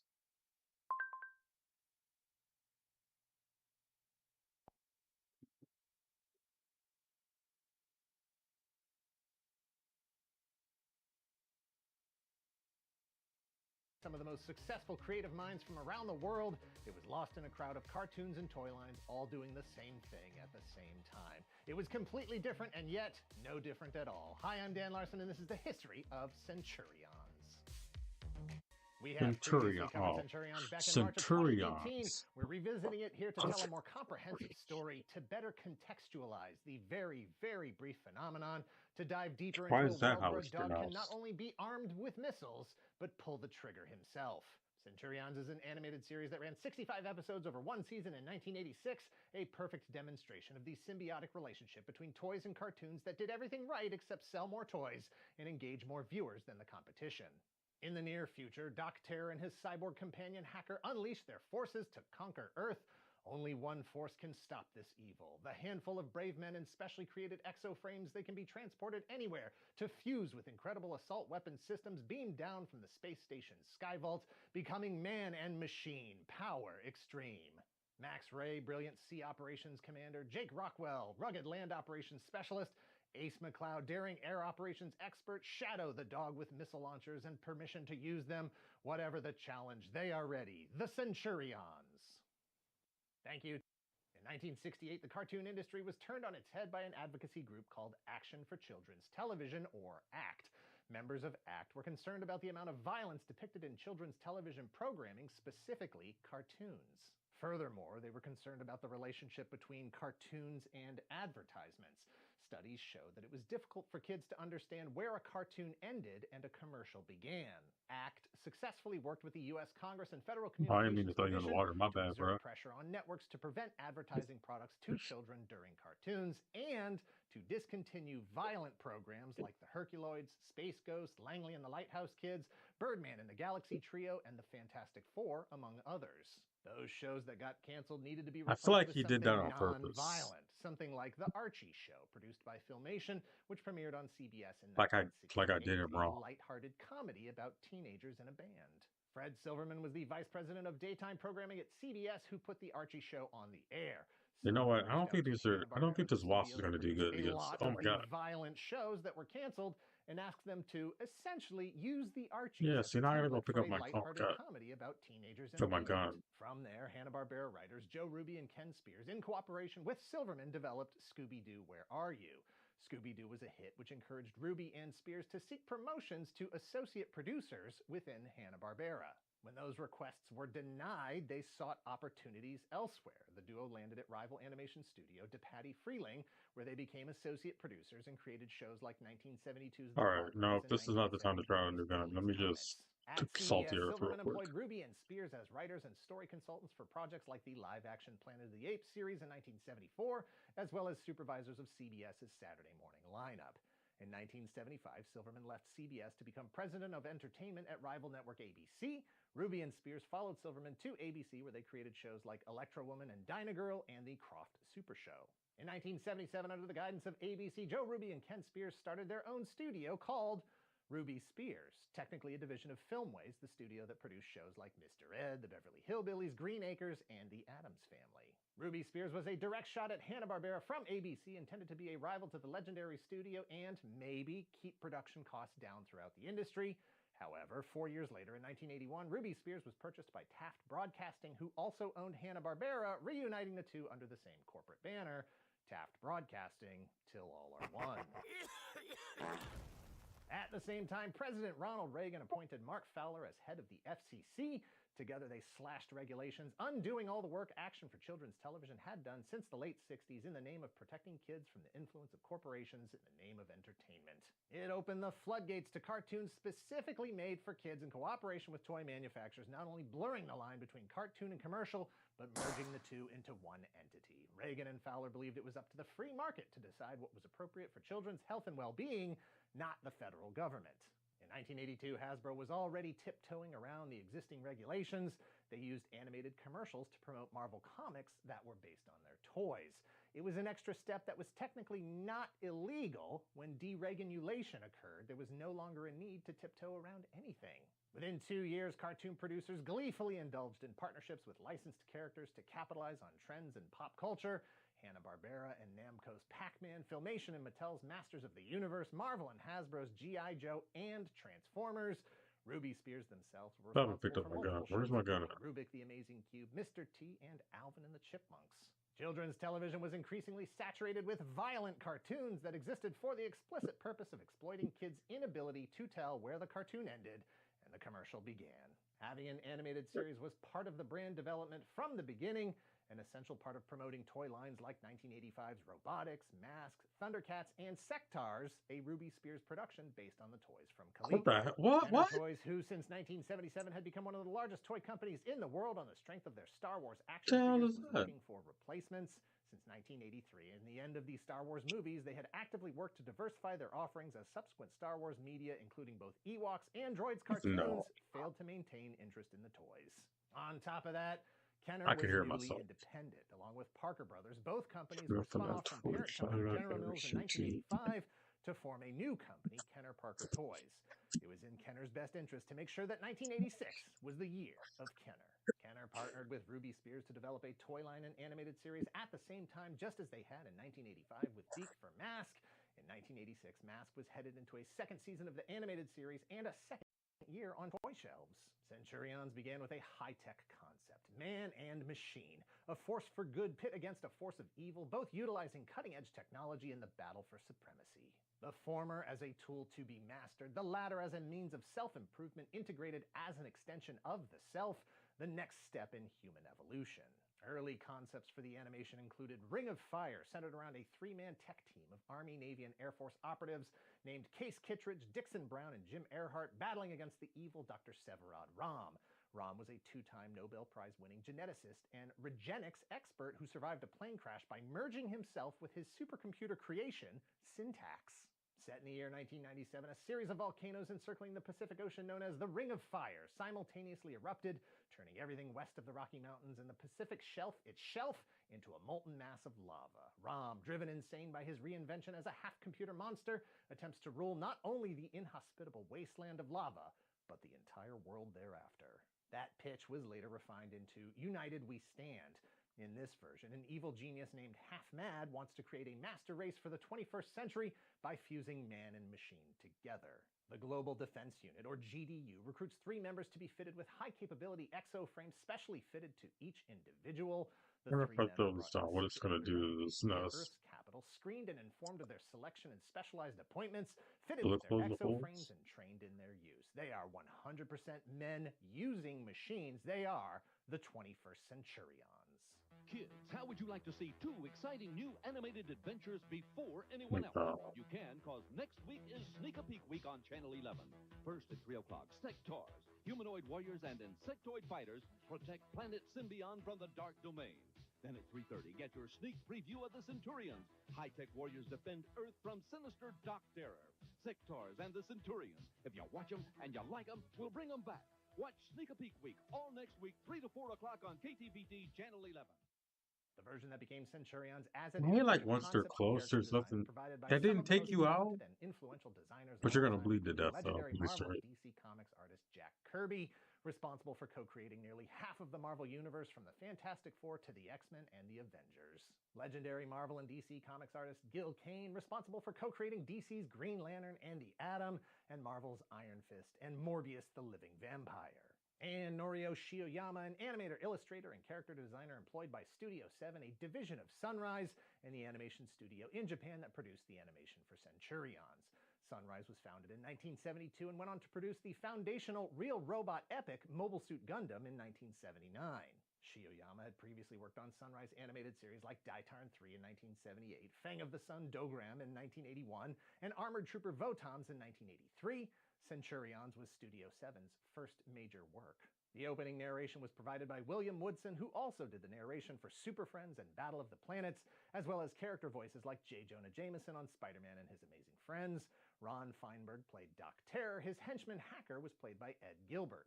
Neil Ross played Ace McCloud, Pat Fraley played Max Ray, and Vince Edwards played Jake Rockwell. Crystal, the Centurion's partner in Skyvault, was played by Diane Pershing. Other notable cast members included B.J. Ward, Dan Gilvezan, Tress McNeil, Alan Oppenheimer, Peter Cullen, and Frank Welker as, I assume, Shadow and every other animal that appeared in the 65-episode run. The man has a distinct bark. A 5-part Centurions miniseries was broadcast April 7th through April 11th, 1986. The regular series kicked off September 22nd with the remaining 59 episodes following thereafter through December 12th, 1986. And that was it. Canceled after 1 season, which may sound like a failure, and it may be, but it was a success in terms of completing its original order of 65 episodes, the standard number of episodes needed for daily broadcast syndication, and, not for nothing, a lot of episodes.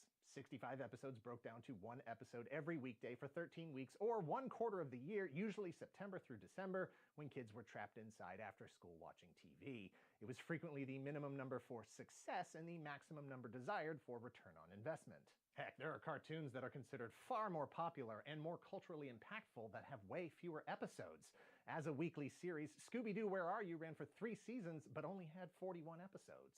On the other hand, Masters of the Universe only ran 1 more season than Centurions, but because it was also a daily syndicated show, it has 130 episodes. That's a lot of He-Man.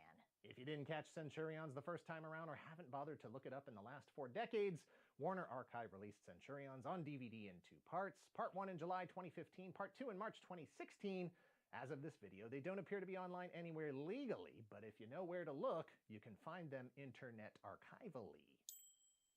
The cartoon was only half the mission. The other half was the Centurions toys produced by Kenner. Every new figure line had a gimmick to distinguish itself from every other toy line on the shelf. Holograms, transforming alien robots, rub symbols, cap-firing weapons, cat people, half-naked barbarians. In this case, Kenner's Centurions were larger than most action figure lines on the shelf and featured accessories that could be swapped between figures. More figures and more parts meant more customization. Wave 1 featured the 3 Centurions in their exo frames with their basic weapons systems. Each figure stood roughly 7.5 inches tall and had a series of ports all over their bodies into which you could plug the modular weapon system's parts. Additional weapon systems were also released. The left and right halves of Doc Terror, Hacker, and the Doom Drone Strafer were all interchangeable as well, and you could supplement your evil forces with the Doom Drone Terrorizer or the Centurions with the Centurion Power Pack. And that was it. Well, in the decades since, a few more weapon systems have surfaced that were intended for release. Some very rare production samples of Seabat for Max Ray and Swing Shot for Jake Rockwell have surfaced and are priced accordingly on the secondary market. A second wave of figures to be rolled out for 1987 was designed but never made it to production. It would have featured 2 new Centurions introduced late in the cartoon to refresh the team and the toy line. Rex Charger was the energy specialist and John Thunder was the infiltration expert. There were additional weapon systems for all of the Centurions planned, as well as 2 new horrible creations from Doc Terror. Cybervore, Shark, and Panther, each with the ability to swap halves of their bodies with the other and discharge their own munitions. For the life of me, I don't know why you wouldn't lead with the Cyborg, Shark, and Panther, and not for nothing, but there was a missile-firing dog in the cartoon that never got an action figure. It's like they don't even want it to succeed. That said, if you're jonesing for any Centurions toys and aren't concerned about the legalities of their creation, Ramen Toys has been producing toys that look an awful lot like the Centurions since 2021. Figures that are very strong homages to Ace, Max, Jake, Doc Terror, Hacker John Thunder, and the Terrorizer drone. Still no missile-launching dog. It's like they don't even want it to succeed. Ruby Spears and Kenner followed the standard playbook on licensing for profit to make sure Centurions would be the next big thing. There were Centurions Golden Books, a board game called Jake Rockwell's Battle to Stop Dr. Terror, and a variety of low-end merch with the Centurions logo slapped on it. There was a 4-issue comic published by DC, a video game called I should have Centurions grabbed the Power plasma Extreme. cannon. I don't know what the fuck I was Unfortunately, thinking. neither were published until Just stupid. 1987, after the Centurions were canceled. Hard to call one small wave of large action figures a success after the amount of time and money spent developing it, especially for it to come and go within a single calendar year, but man, what a tough year to compete. When Centurions arrived on shelves in 1986, they would have been fighting for space with a plethora of other toy lines. Besides holdovers from previous years, like Masters of the Universe, G.I. Joe, Transformers, and Thundercats, there were new lines like Muscle and Humanoids, Laser Tag, Defenders of the Earth, and Rambo, along with the rise of the juggernaut Nintendo Entertainment System. Not to mention Kenner's own lines of toys like Silverhawks, Mask, Superpowers, and the last gasps of Star Wars, and a second season in 1987 would have been even more competition. You know, for the somebody rights needs to of make a Bionic video of what 6, happens when you Visionaries, just when Micro Machines, 4 Captain people doing Power, orbital and laser the at real once. Ghostbusters. Somebody And needs to do that. more. We Kids need were to see still that. climbing trees and playing baseball and stuff. Very Wait a little of minute. Ruby Spears, Kenner, Nobody or took this. Centurions exists today. Kenner Parker Toys was acquired by Tonka in 1987, who were then acquired by Hasbro in 1991. Ruby Spears' parent company, Taft Broadcasting, was purchased in 1987 by Carl Lindner Jr. and renamed Great American Broadcasting. The Ruby Spears catalog was spun off as RS Holdings in 1991. Fuck That off. catalog and Hanna-Barbera were sold to Turner Broadcasting System, who then merged with Time Warner in 1996. As of this video, our crack investigative team could not uncover any evidence that there is currently any movement on a Centurions revival at any level. Likely due to the nature of the license, but also due to the obscurity of the toy You still line didn't take it out. cartoon. Fuck. It wasn't that popular then, and it hasn't become more popular in the 40 years since it completed its 65-episode run. Alright, that's enough While the bugs toys for are today. I didn't technically bring the owned right by equipment Hasbro, for who this. purchased Kenner in 1991, the concept is still owned by Ruby Spears, whose library is owned by Warner Brothers. But if it can happen for Silverhawks, who have had new officially licensed toys and comics on shelves right now, maybe it can happen for Centurions. Well, what's this over here?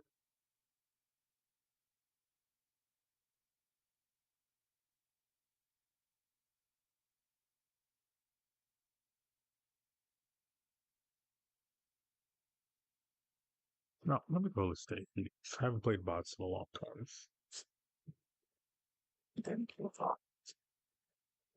Centurion. Centurion. Wait, how was I saying it before? Now I'm confused. The hell was I saying before?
I keep thinking, and unthinking the most stupidest thing because I'm like, it's really weird that they keep switching out the mission stratagems, but it's because it's Christmas time and they're trying to give all the new people a taste, to keep them in.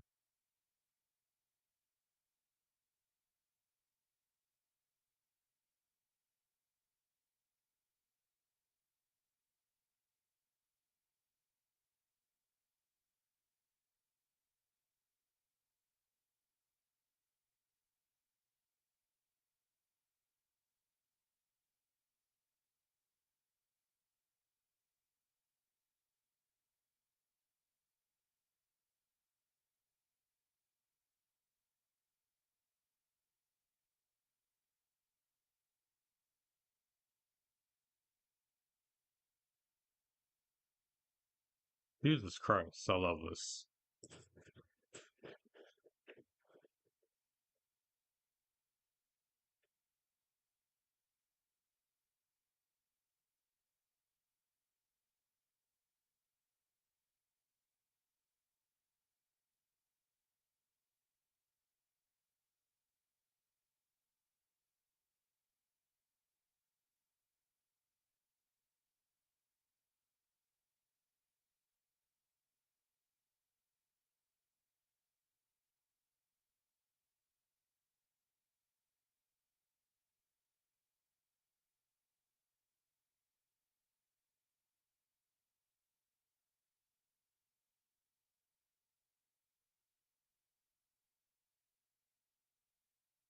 God, I love this. I love every second of this. Yes. Yes. Yes. Everything blow up, please.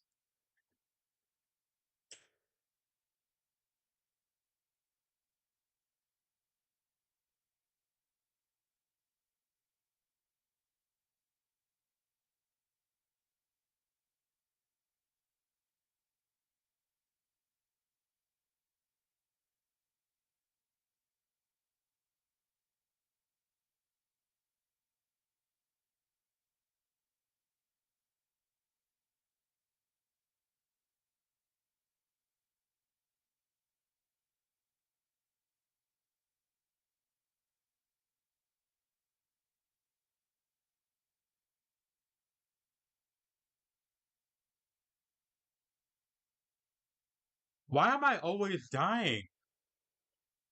I didn't even do anything. What? Something's not right. That keeps happening, and I don't know why.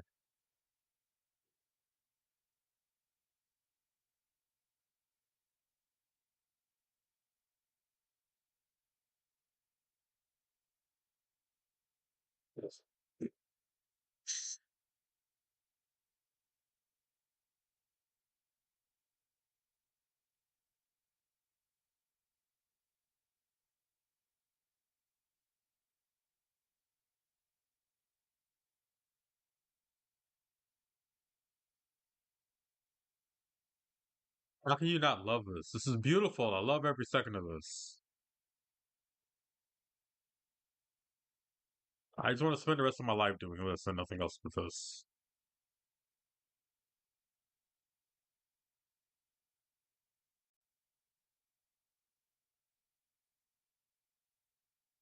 Don't you love it?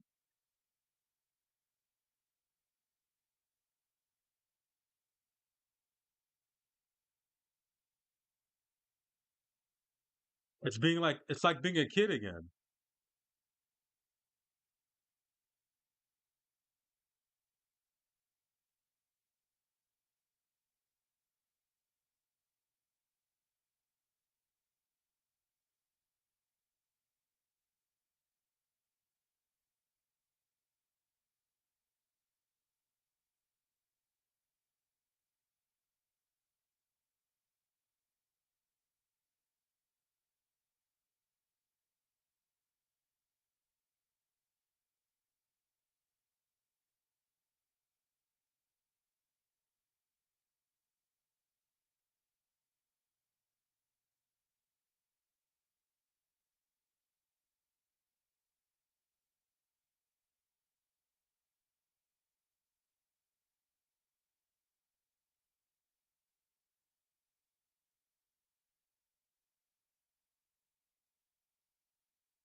Oh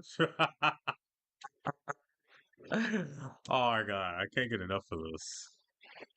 I can literally do this all day. I don't even have to shoot anything. I love this part so much. It's so stupid and fun.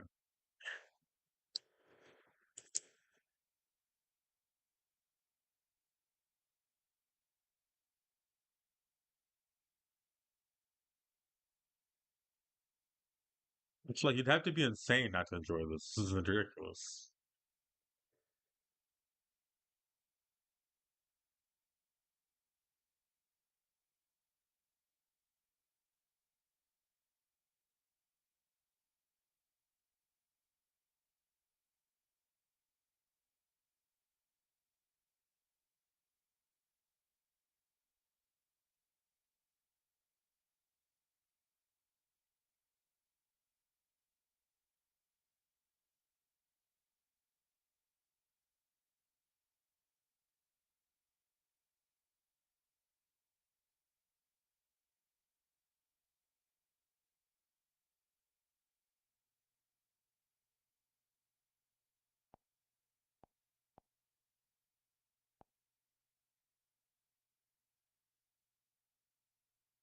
And there they go.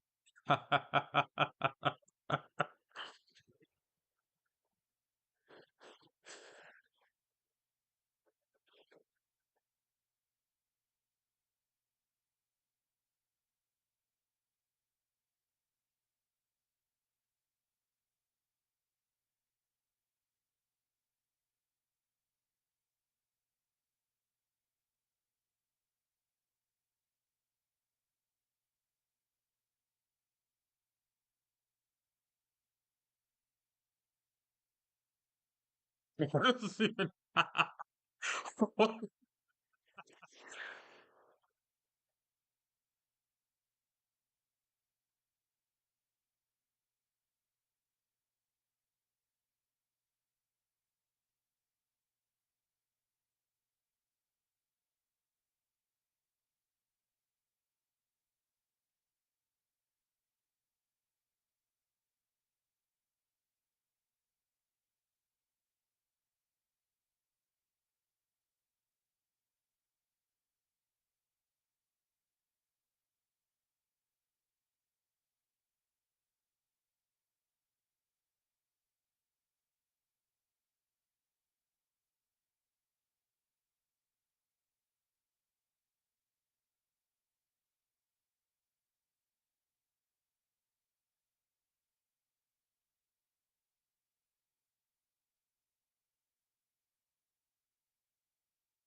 Ah, I love this game.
I don't know who can look at that and not love this game. I don't get it. And that wasn't the hardest difficulty, so that seemed easy. But and they're probably still gonna add more difficulties later on.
Ah, ah, ah, ah.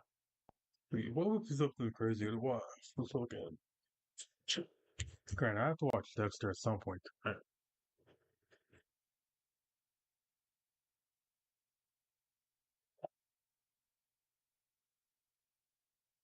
Um,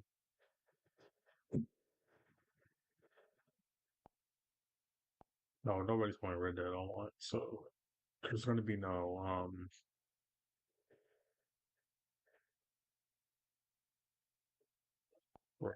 Red Dead Online.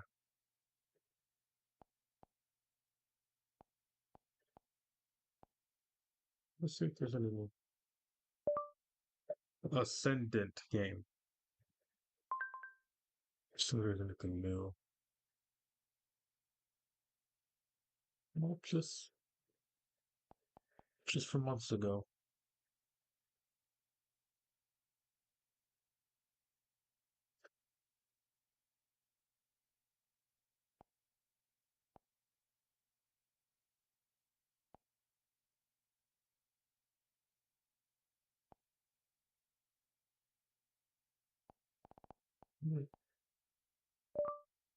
Ascendant.com.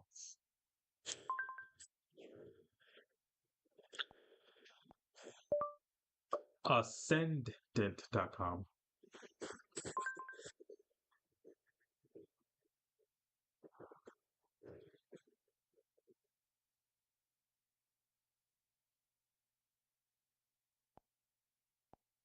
I don't see anything new on it.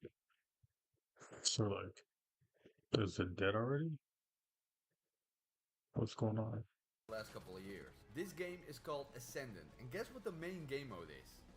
Capture the flag. I bet you didn't expect that. That's an OG game mode. You don't see capture the flag that often anymore in games, or how the developers call it, capture the flag on crack. And I can see why it's called that. A couple of days ago, I got invited to play the game with the developers and a few others and learn what Ascendant is all about. This is a sponsored video, but all they asked me to do is to just play the game, record it obviously, and let you guys know that there is an open beta for Steam Next Fest starting October 14th. So you can try this game out for yourself for free with the link down below, and be sure to wishlist it as well so you don't miss out in the future. It does have some minor extraction mechanics, but in its core, it's legit like a capture the flag, but on steroids, and the gameplay loop is actually pretty sick. It's actually a bunch of game modes combined. The version I played was 5 teams of 2 spawning on a pretty big map, but not too big. I felt like the map had the perfect size. You were never too far away from the objective or the action, but it still felt like you had a lot to explore. Especially if you consider the fact that the map size can be increased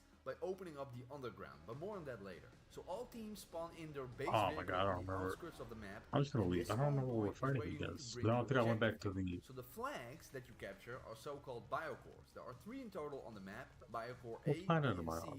and I the don't team remember that switching secures the most planets. That's the Biocores problem. wins. But obviously that's easier said than done. The Biocores spawn more towards the middle of the map, which is more highly contested, whether it be because of enemy AI or other real players. When you're getting close to where the Biocores spawn, it becomes more like an arena shooter, in the sense that there are usually multiple enemy players fighting for that same Biocore, and it's pretty close quarters, pretty I wish I hectic, could die pretty from fun. And speaking in of the Bay fighting, Area. let's talk about the combat in this game, starting with the gunplay and movement. One of the developers talked about it leaning towards Apex movement. You know, you can strafe a bit in the air, but not too much. Movement speed is pretty fast, but not too twitchy. There is sliding. I don't think you can go prone, by the way. I don't remember that being there. But you can also climb vertical walls. Pretty big heights as well. So there is a lot of verticality in this game, which I really like. There are also vehicles, by the way, to quickly roam around the map. Let's say you died and you spawn in your forward base. This is a spawn point that is closer to the action, and that also lets you locate the Biocores. Here you can often find a vehicle. So let's say the enemy team has placed one of the Biocores in their base. They now have 60 seconds to secure that Biocore. Once an enemy is in proximity of the Biocore, the timer stops, so you can use the vehicle to quickly get to the base, pause the timer, and steal the Biocore, either by killing the enemies or straight up yanking the Biocore out of the vehicle. The gunplay itself is nothing too special, it feels good, it does the job, and you have a big variety of weapons and gadgets to choose from. And like other games, you have different grades of armor and weapons, each with their own specialty. And the way you can upgrade your gear in-game is by acquiring power currency. This is basically the currency that you use at buy stations to either buy ammo or grenades or health packs or different kinds of weapons, etc, etc. You can find power on the ground in certain places, but the most reliable way to gather power is by killing enemy AI.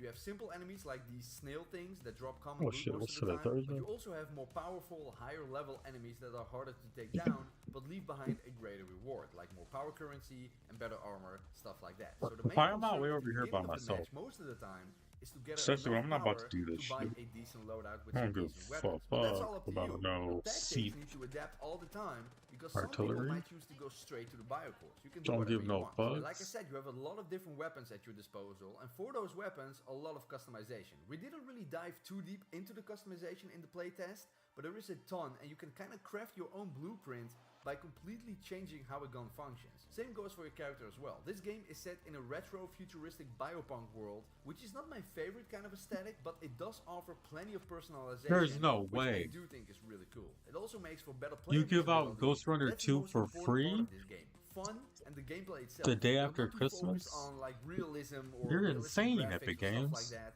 The gameplay and the fun gameplay is the most important part. But You respect can for also giving add out a lot of control different perks on to your Christmas, character because and that's loadout, and you can also choose different abilities. Ghost Runner 2 Abilities is are new, powerful but I moves think that you control's can better. use while carrying That's the just me. Biocore to your base. Because while doing that, you're not only stronger and have more health, you also That's have access easy to those though. special That moves. game- Like I said, you can change them. You have attack abilities or even movement abilities if you care more about getting the Biocore to the base faster. You can really choose your own style. Now the last thing I want to touch on before I'm just going to show the gameplay, in this match, that we won by the way, I'm making use of some of the events on the map. Before every match starts, you have certain events that are enabled. For example, in this match we had these 3 events active. Gore Lizard Mind Link, where you can connect to this monster thing and pretty much obliterate everyone. Had a lot of fun with that. Blast Doors, where you can seal off the entire underground portion of the map, so you can effectively trap enemy players on the ground, because in some matches, when your rank is high enough, the underground area will be accessible, increasing the map size and opening up new routes and pathways. And also EMP Truck, which disables all enemy shields who are caught in the pulse. Now these are just 3 events. You have like 40 different events possible. Things like an artillery strike, or this giant tank, and much, much more. And they are there to keep things fresh and make you keep adapting to the situation, because no 2 matches are ever the same. And that's what this game is all about, being able to adapt to all possible scenarios that can unfold in each match. And I think they did that pretty well. Now let's see I like how we how did. This was every my second every ever game, one so of these I'm still a diamond little bit thingies rusty, up. obviously, but I I don't know, learned you as call we them like progressed. loot thingies, whatever you want to call them. They've all just been Okay, so weapons. I'll follow your lead. Not one of those space pods yet. They've all just been for weapons and samples.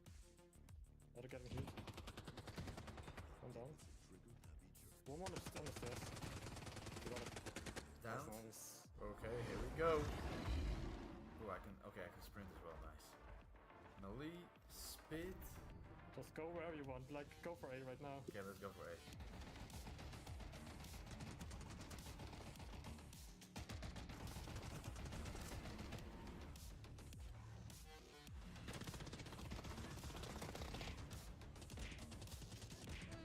Down one, down one. This is low HP as well. Oh, go here as well. You're pretty low now. Watch out, there's a team up there. Yeah, I'm one shot. Yeah, that's it. I knew it. That's my bad. I'm making my way over to you now. So we place the biocore like in the vehicle, right? In our vehicle where we spawned, yeah. And now we have to defend it a minute, and after that we can go after B. Your team secured the biocore. Hell yeah. Right above us here. Let's go around a bit. Get out here. On left here.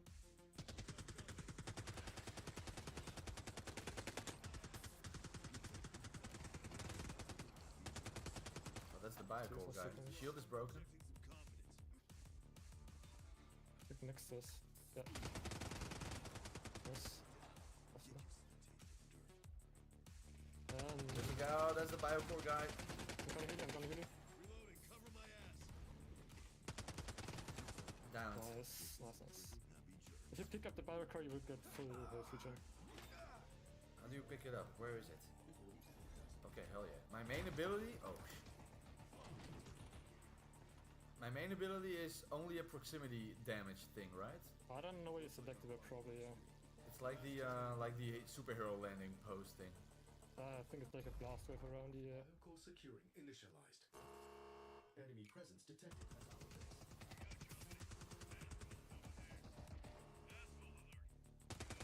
Back a bit. Shield broke. It's really low HP. You can push him if you want to. He healed himself.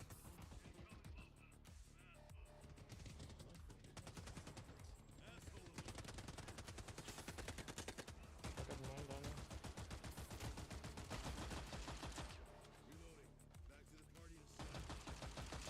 Damn it. Okay, I'm down. Should be right down. Down him. Nice. His teammate... Are you... Yeah, I'm down, yeah, I can just respawn. His teammate should be down as well. You finish him, the timer should continue.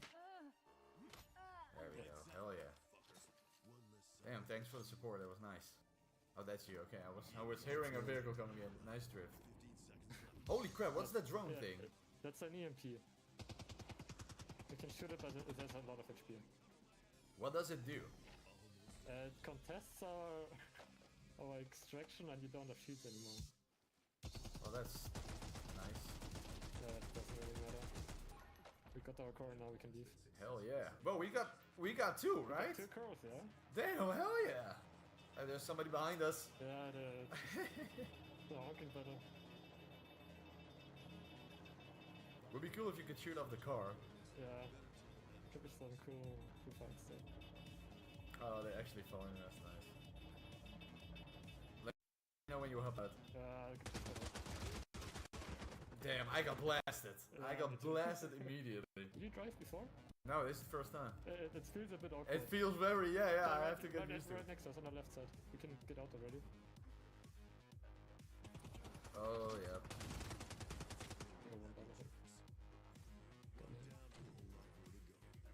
So left click does more healing than the right click. So their team is contesting now.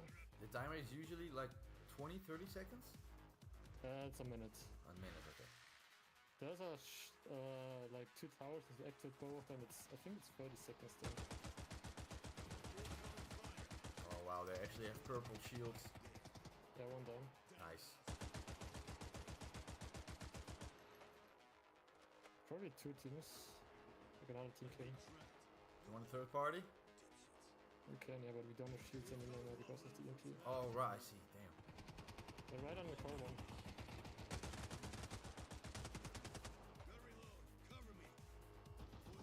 One behind you. Nice. Needs a dash. Still 1 player, apparently. Yeah, car's Behind you, there's a car coming. Behind us, yeah.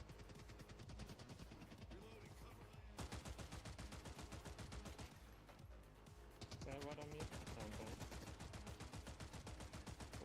Oh my god, he actually meleeed you. Yeah. That's a nice play though. Downed. Nice one behind you. Yep. Just run away for a second, maybe. You have to eliminate the other players, right? You can't just steal it, basically. You can steal it, but they're probably gonna shoot you if you do. So someone stole it now. Maybe get out of range of the EMP so we have shields. Are they running? A disabled vehicle though. He's 1 HP.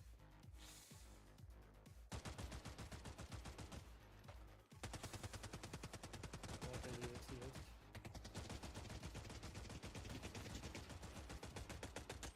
He's 1 HP. Oh damn, there's somebody right here.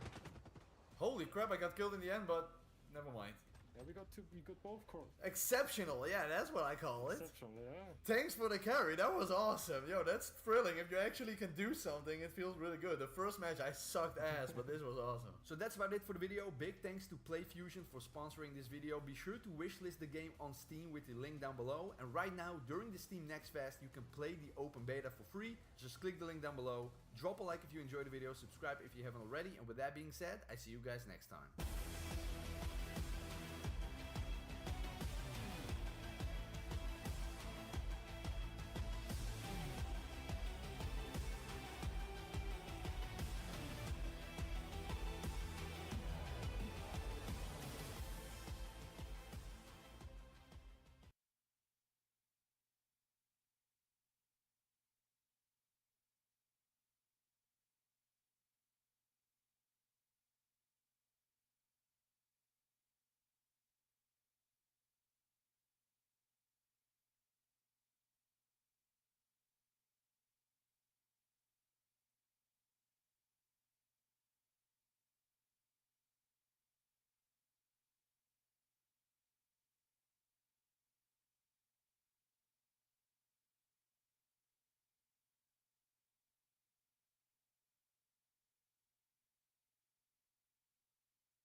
Does it look like it's moving faster?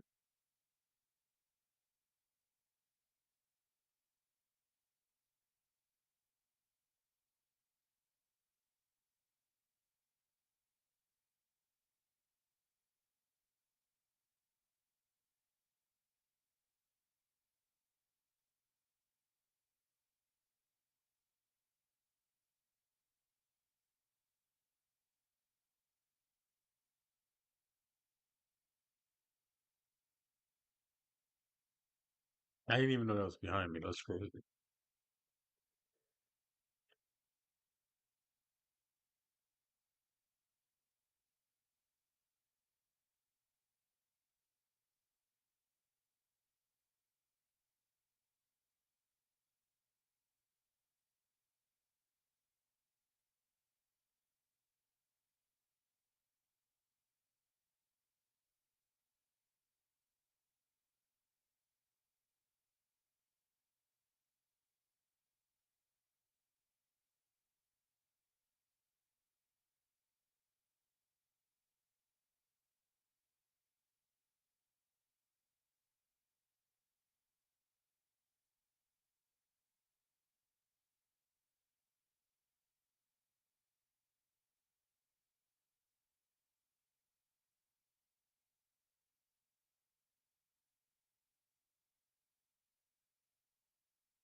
Great.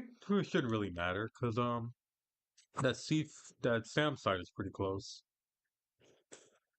so I'm not even gonna worry about it. Yeah, I see it.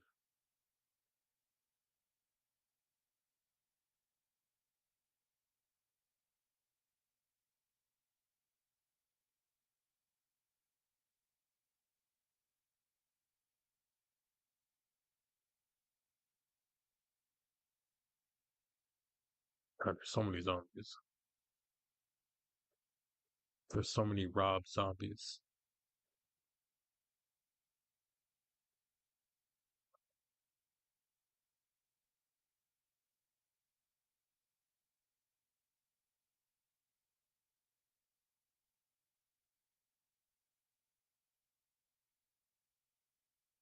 Oh, usually when there's an entrance, there's usually ammo.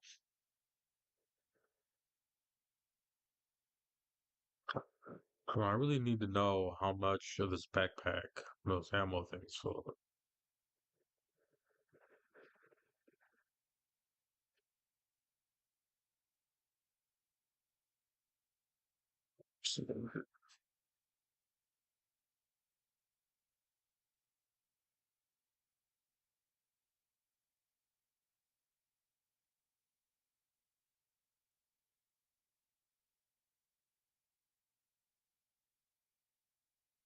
Oh, it's only one. Whatever.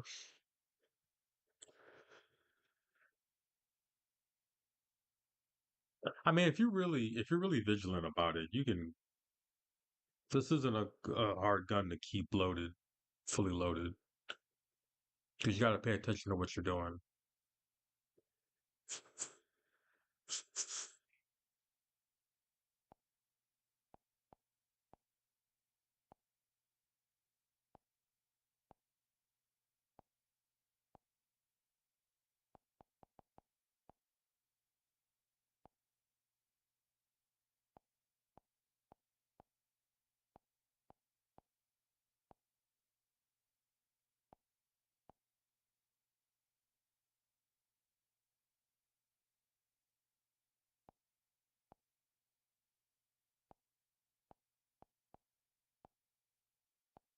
I was just thinking about this game.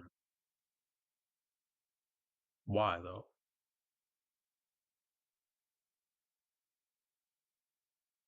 No, seriously, why was I thinking break about and that game? unwind before I jump into the next 60 hours or more RPG. This time around, I've gone with Total Overdose, A Gunslinger's Tale in Mexico. A third-person shooter released back in 2005, the game was developed by Deadline Games and published by Eidos Interactive. Keep the slow-motion shooting mechanics of Max Payne and an open-world sandbox akin to GTA, add a generous dash of the over-the-top storytelling found in action movies like Bad Boys or Desperado, and mix it all into a blender. The resulting smoothie is Total Overdose, a game that doesn't come close to its inspirations, but is still a surprisingly good experience. Not just good, but refreshing too. It's been a while since I played something that didn't take itself so serious, and was perfectly fine just being a dumb, over-the-top action game. What's going Unlike what I on? usually cover, I don't have any nostalgia attached to Total Overdose. Honestly, I didn't even know of its existence until maybe a few years ago, when I saw another YouTuber review it. What I saw was enough to sell me on the game, and I bought it for like $5 on GOG. Of course, like every game I impulsively buy during a sale, it sat in my backlog for years till I actually got around to playing it. So let's see what makes the game that can affectionately be referred to as Mexican Max Payne a fun and memorable experience. Before continuing the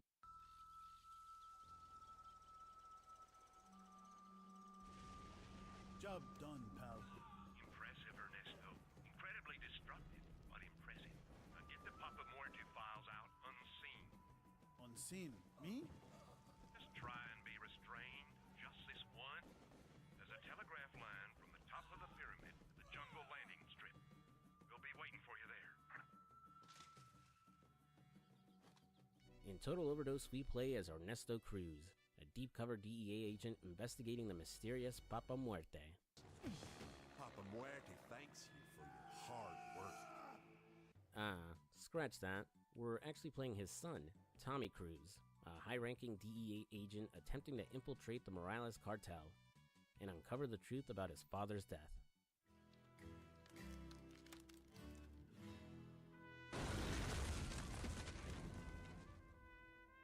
Okay, never mind. We're actually playing as Tommy's twin brother, Ramiro Cruz, or just Ram. Due to all the work he and his fellow agents accomplished during their almost investigation, died there. Tommy didn't want it all to go to waste, so he arranged for his brother to be released from jail, and in exchange would take his place infiltrating the Morales cartel. Ram isn't all too thrilled to be working with his brother, and doesn't seem all that interested in investigating his father's death either. I'll be honest, Ram isn't the most compelling or likable of video game protagonists. He's the cowboy cop trope you've seen hundreds of times before, minus any real redeeming qualities. His character design isn't all that great, and looks like it would be the character model for a generic skater in a Tony Hawk game. Even his name, Ram, is kinda lame, and I was debating just calling him Ramiro instead. Still, I didn't hate him, or find him insufferable. Hell, sometimes I actually thought he was funny. Ram works as the lead of an over-the-top action game. He's just too shallow to really outright hate. He actually reminds me a lot of Nick King from True Crime Streets of LA. Come to think of it, a lot about Total Overdose reminds me of that game. Due to the meteoric success of the Grand Theft Auto series, any game in its genre would need to adopt its open-world sandbox design if they wanted to compete. Total Overdose is no different, with its world set in the fictional city of Los Toros, Mexico. However, its open world kinda sucks, and feels like it was haphazardly slapped together late in development. For one, it's not a large, seamless world, as the map is separated into different areas that have you pass through a loading screen when moving from one part of the map to the other. While the loading times for the PC version are brief, or at least they are now in 2024 with more powerful computers, they were quite long on the original console releases. Total Overdose also lacks an in-game map or a mini-map that shows you what street you're on, or what part of Los Toros you're in. Instead, it's a compass that shows the locations of missions around you, and during a level, the location of your enemies and your next objective. Outside of the story and challenge missions, there isn't much to actually do in Los Toros. It lacks weapon shops, clothing stores, or car dealerships.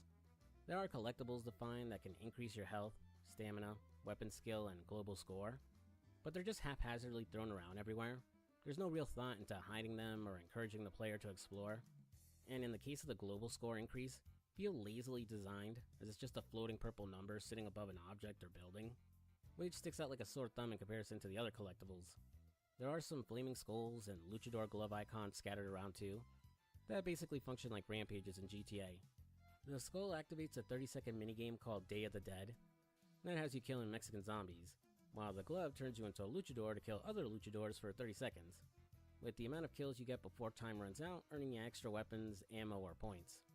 Oh, and there's stunt ramps you can drive cars off of. What? And that's it.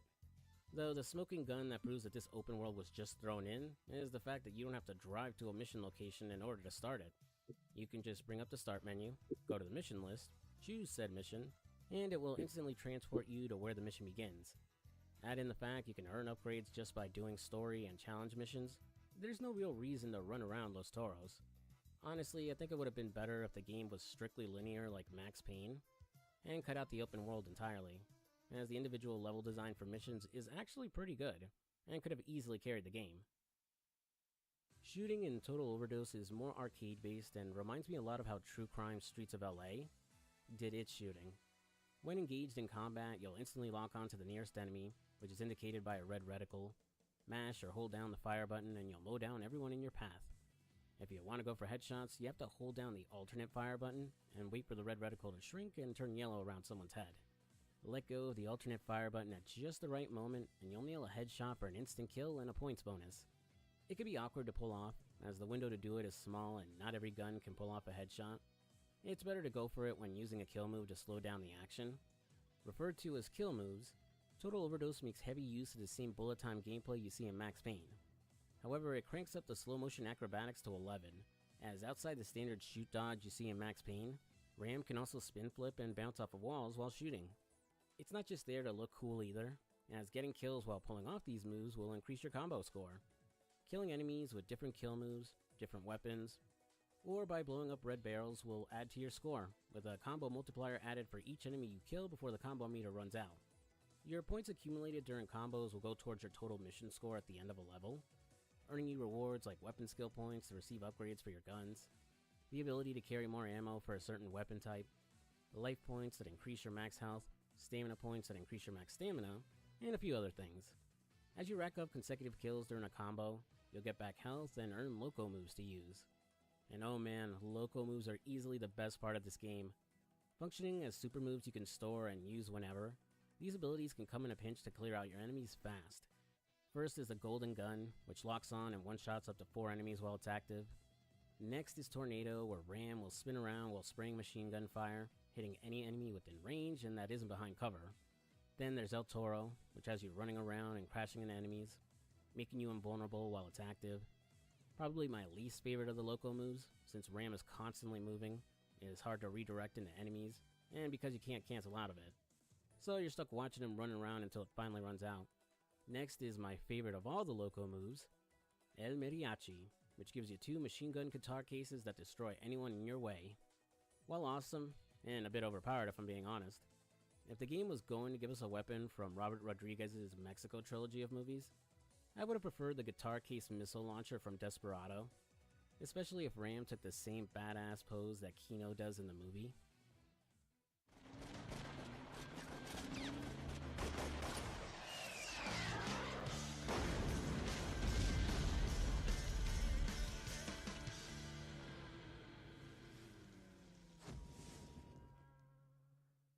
Then there's the explosive piñata that will attract enemies to it before blowing them to smithereens. And finally, the Sombrero of Death and the Mad Luchador, which summons a sombrero-wearing Day of the Dead guy and a luchador respectively who will fight alongside Ram for a limited time. Loco moves make shootouts way more fun, though they trivialize what's already a very easy game. Realistically, most of your deaths will probably be cheap ones from explosives you didn't notice, or from fall damage when knocked off a building or railing. There's also one more ability you're given called Rewind, which turns back time and lets you undo the last few seconds of gameplay, or undo your death and give you some extra health. Rewind is essentially used as a continue since this game doesn't use a traditional checkpoint system during levels. Instead, you can find glowing blue spots where you can manually save instead. The slow motion acrobatics, the supercharged loco moves, and a massive arsenal of firearms at your disposal makes the shooting and total overdose a blast that never gets boring, even if the game is super easy. Oh, and before I get into my usual level-by-level story breakdown, I gotta praise this game's soundtrack.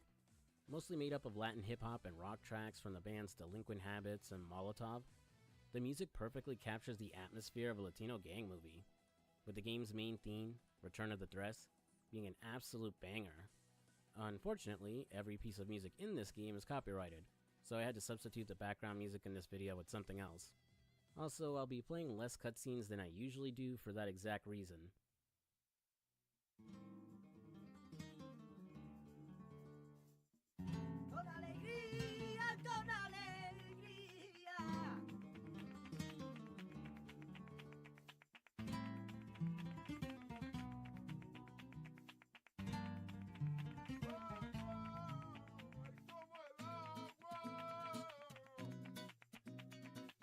After a brief prologue where you play as Ernesto, and then Tommy, the game properly kicks off when Ram arrives in Los Toros. His first order of business is to meet with his brother's contact in the Mexican secret police, Mr. Mendez, who will provide Ram with some firepower. On the way there, you can hit up Pistoleros Asociados, which serves as the game's optional tutorial/training ground, in order to learn the mechanics of the game. Speaking to Mendez at the local burger joint, he'll get Ram hooked up and then drive him to his first assignment. He needs to enter a bar called El Macho and look for a guy called the Rat, real name Marco. After being slapped by some random chick who thinks Ram is Tommy, Marco will come running outside with the Virgilio gang chasing after him. Cue an escort mission as you need to protect Marco and help him get to his tow truck a few blocks away in a parking garage. Though it's a really easy escort mission, as he keeps moving and can protect himself. That and most enemies will aggro to Ram if he's running in front of Marco. Escaping the Virgilios and returning to Marco's junkyard, he promises to introduce Ram to his boss, after he's eaten and had a siesta. The next story mission won't be available yet, as you'll need to do a points challenge mission first to unlock it. While you have to do at least one point challenge in between each story mission, most are thankfully brief, and you have your choice of which one to do out of the available challenges. There's a decent variety of them too, like blowing up burrito stands to find drugs, killing drug dealers, racing around the junkyard, or playing Shenmue. That and challenges will reward you with points towards health, stamina, and weapon upgrades, so it is worth doing a few of them. Now let's go meet Marco's boss. Oh, this is the man I keep hearing about, huh? I would shake your hand, but mine is covered in blood. I'm a vegetarian. The funny Americano. But us Mexicano boys are not impressed with talk, only action. You really want to prove yourself to me? I guess. I got nothing better to do. The big guy in the yellow suit is the head of the Morales cartel, Cesar Morales. He doesn't take kindly to the Virgilios stirring up trouble in his city and disrespecting him. So he tasks Ram with sending a message. First by destroying the fertilizer towers on their farm, and second by stealing their prized car. Now this level is long, and starts with Ram being dropped off at the gas station, where Tommy blew himself up during his introduction. After clearing out the gas station, you'll have to follow the dirt path behind it in order to reach the Virgilios farm. While you could just huff it there on foot, it's smarter to steal a car from the gas station instead. Driving isn't all that great in Total Overdose, as cars feel rather slippery, and don't handle turning very well either. Like the open world, I get the feeling it was also tacked on, as there aren't many missions that require you to drive for extended periods of time. If anything, you'll probably end up using cars more as improvised battering rams. Referred to as an exit vehicle stunt, once you've built up enough speed, you can hang out the side of your car. That's something I still don't understand to this day. Watching your I know video games are hard to make. Barricade or another object, But why haven't... which gets a bit of mileage here on the farm. You know what? This place is huge, with the 4 fertilizer tanks that need to be destroyed being spread out pretty far from each other. Destroying the tanks is fairly simple. No, that's a little more alike than the days of like Grand Theft Auto 4. Make use of explosives dropped by enemies guarding them, or use a loco move like El Mariachi. Actually reaching a few of these tanks can be a bit confusing, as a couple are located behind locked gates that need you to look for an alternate route. If you're paying attention, you'll spot a zip line that gets you past the gate, so you just need to follow it to its origin, and then zoom into the tank. It's a fairly simple mission, but I do like that the game is taking advantage of this level's large size to get the player to explore and figure out how to reach some of the tanks. Though it probably could have been shrunk down a little bit, as if you don't find a car, it feels like such a slog to walk to the farther tanks. Once all 4 are blown up, Ram needs to head to the fertilizer tower they were all attached to, and give it a little nudge to topple it over.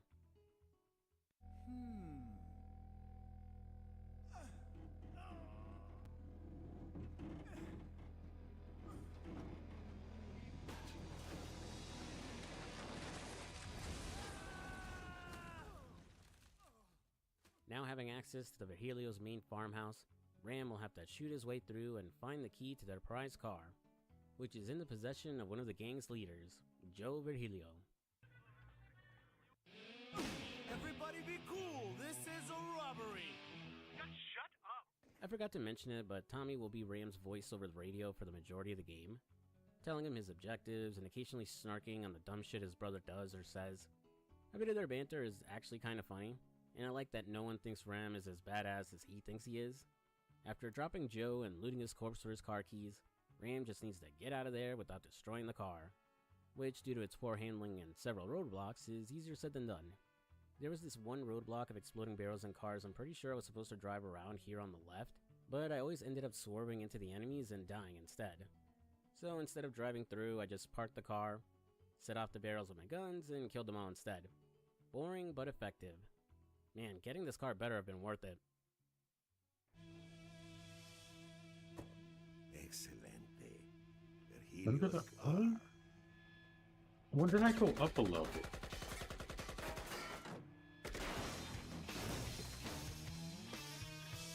I'm so glad I risked my ass for that car. Took the words right out of my mouth, Ram. Having won Cesar Morales' respect, Ram will meet up with his enforcer Angel at the shipping docks for his next assignment. He needs to boost 3 trailer trucks from the Virgilios and bring them back outside to Angel and her men, so they can be used to move a huge shipment of coke. It's another huge level made up of the shipping yard, a warehouse, and a container ship. The first truck is fairly easy to get to, and can be driven to Angel without much hassle, outside of killing the guys defending it. The second truck is on the container ship and requires Ram to board it, reach the control room to activate the crane's controls to move the truck off of it, and finally just drive it out of there. The final truck is inside the warehouse and requires a little more work as it's boxed in by some shipping containers. First, you have to reach the top of the warehouse to activate a bridge, then cross said bridge to reach the crane controls to move the container, and finally head back down below to steal the truck. While Angel is impressed with Ram's performance, he's still got one last thing to do. Morales wants that container ship sunk, so hopping into a van full of dynamite, Ram will need to park it in a shipping container, get back on the ship to load it on board, and then run like hell before it detonates. Afterwards, Ram will speak to his brother Tommy as he's briefed on the next part of the DEA's plan. They want Ram to stick close to the trucks he stole, as a special assault team led by Agents Pearson and Johnson will move in to capture Cesar Morales and his men when they attempt to move his product. Sounds like a good plan, just as long as no one overheard Ram speaking to his brother and tips off Morales about it. The following mission has Ram first act as an escort for the trucks, and to protect them from the Virgilios. Afterwards, he'll sneak on top of a truck and be led to a factory where Morales is keeping his drugs. Finally, he'll need to reach the controls for the main gate in order to let the assault team inside. But uh-oh, it's a setup. Go, go, go, go, go! Hi, Ram. Nice to see you. Good job. We'll have you out of here and back in LA in no time. I'll take my men around the side entrance. Secure the area. Secure this DEA scum.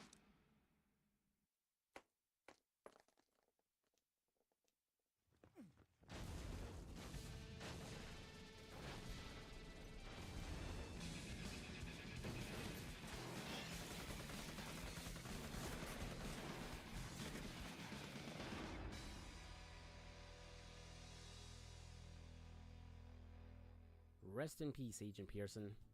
With Ram's cover blown, he'll have to shoot his way out of the meatpacking factory, and once outside, use an assembly line to escape the compound.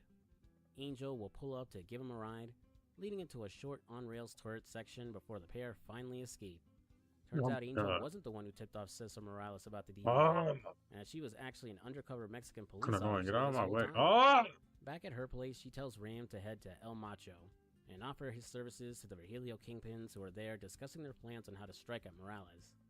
Honestly, I'm not sure why they would work with Ram, as he kills a good chunk of their forces before actually reaching them, but I guess they hate Cesar Morales so much they're willing to look the other way. Ram learns that Morales is actually a puppet for someone else and is keeping some important documents at his headquarters.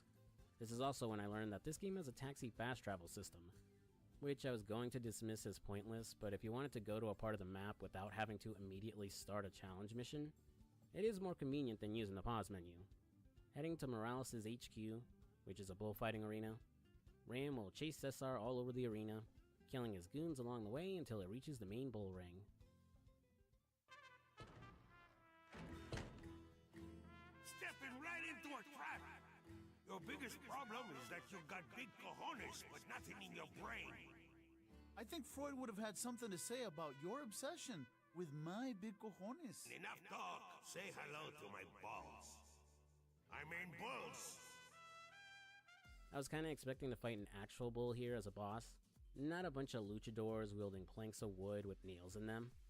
I guess since this game is a comedic action game, they were worried you'd be too dark, especially with how controversial real-life bullfighting is. Or they just didn't want to put in the effort in creating a new model for a one-time enemy. It's probably that one. Oh, and Tornado makes this whole encounter a joke since you can take out like 8 guys at once when using it. Cornering Cesar Morales in his office, it's time for a one-on-one boss battle. Despite the cramped conditions and the lack of cover, this fight is stupidly easy because of the shoot dodge.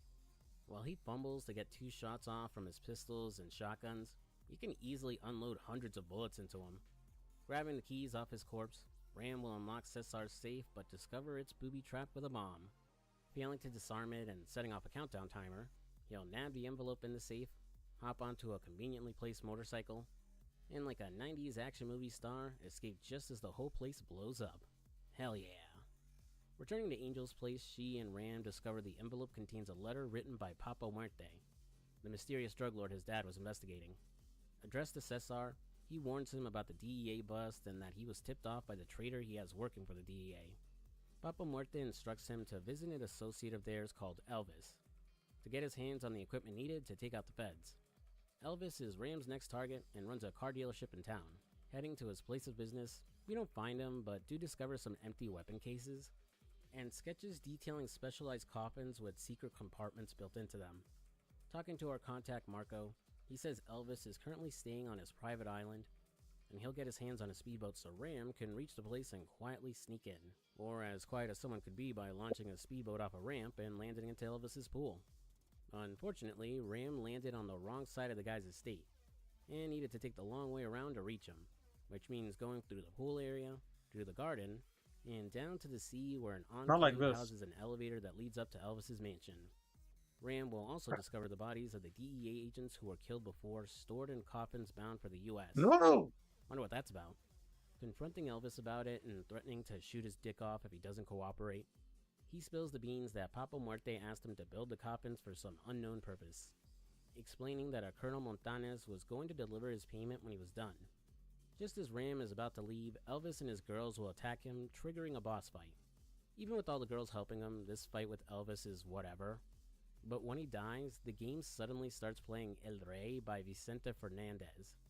And if you're a Latino like me, you probably know who he is and can instantly hear that song even if I'm not playing it.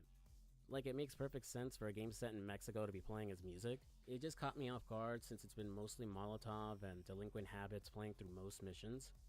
I enjoy his music, don't get me wrong, but it's what my parents and older Latinos would listen to, not necessarily the target audience for this game. So yeah, just really unexpected, especially since this is a game aimed at an American audience, made by a Danish studio.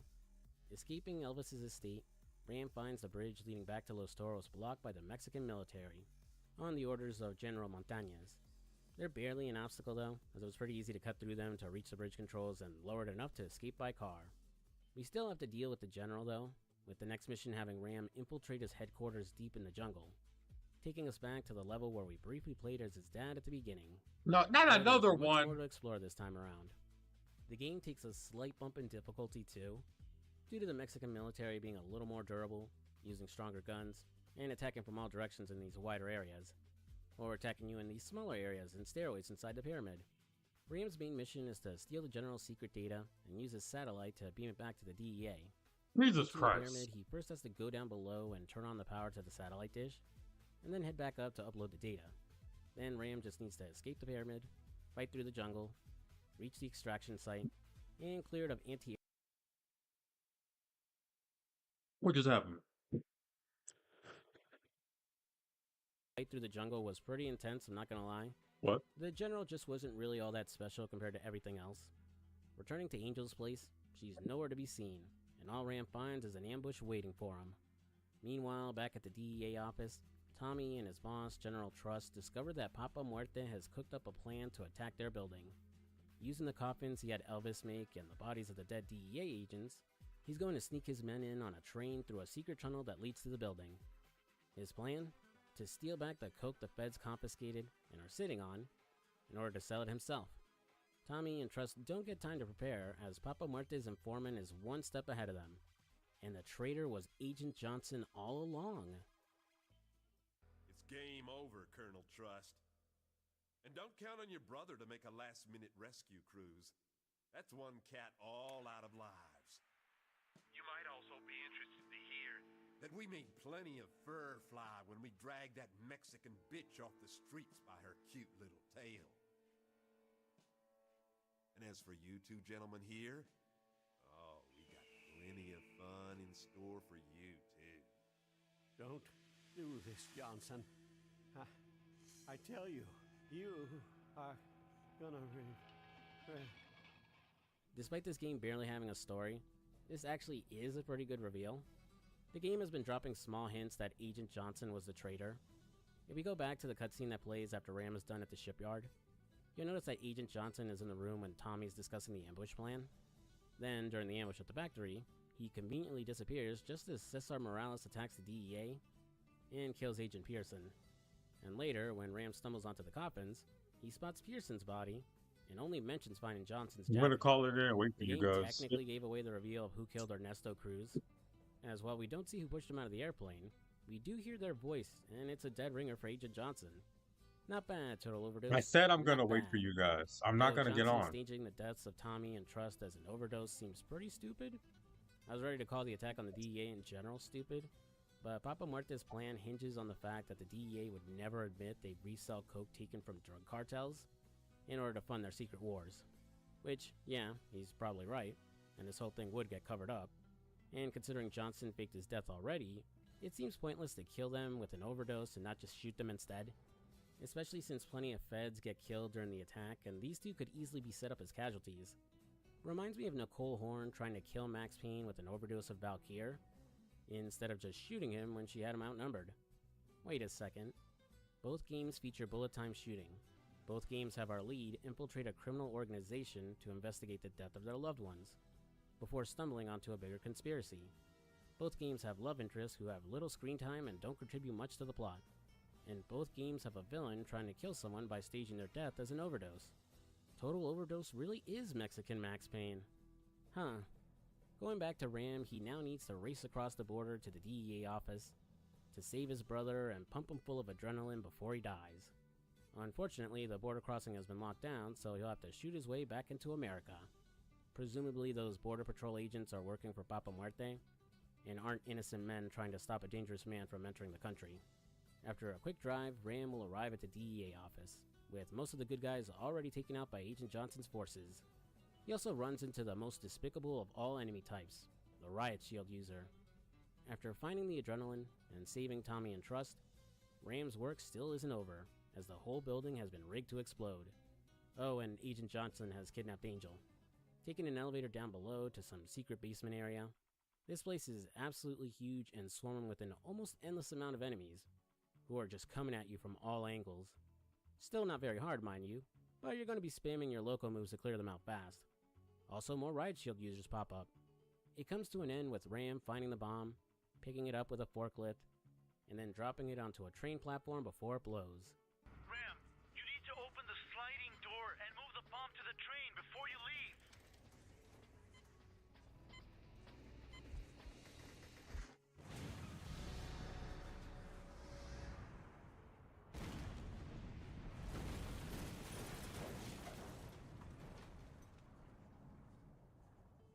God damn it, Tommy. You could have told me about the sliding door earlier.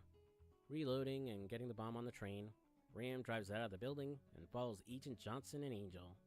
This brings us to a good old train level, that while I liked for the most part, I did run into a bug when I tried to use Tornado. It failed to go off and Ram was unable to shoot or interact with anything around him, something that stuck around even if I used Rewind, so I had to reload the level to fix it. Nothing major, but I figured I should bring it up. Catching up to Agent Johnson, he disconnects his part of the train before Ram can take him down and save Angel. Making things worse, fighter jets sent out by the feds have destroyed a bridge crossing up ahead. We got ourselves a Back to the Future 3 situation on our hands. But how is Ram going to catch up to Johnson and save Angel before the train plummets over the edge? He'll need a conveniently placed motorcycle to save the day. Oh, hell yeah. So, this final level kinda sucks, I'm not gonna lie.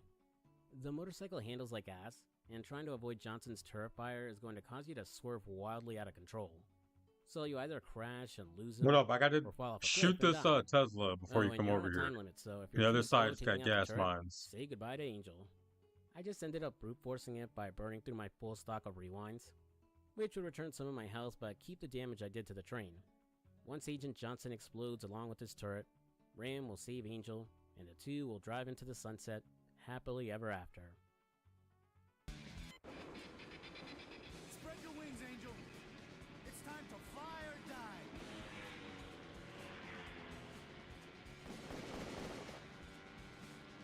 If we don't make it, I want you to know you are gorgeous.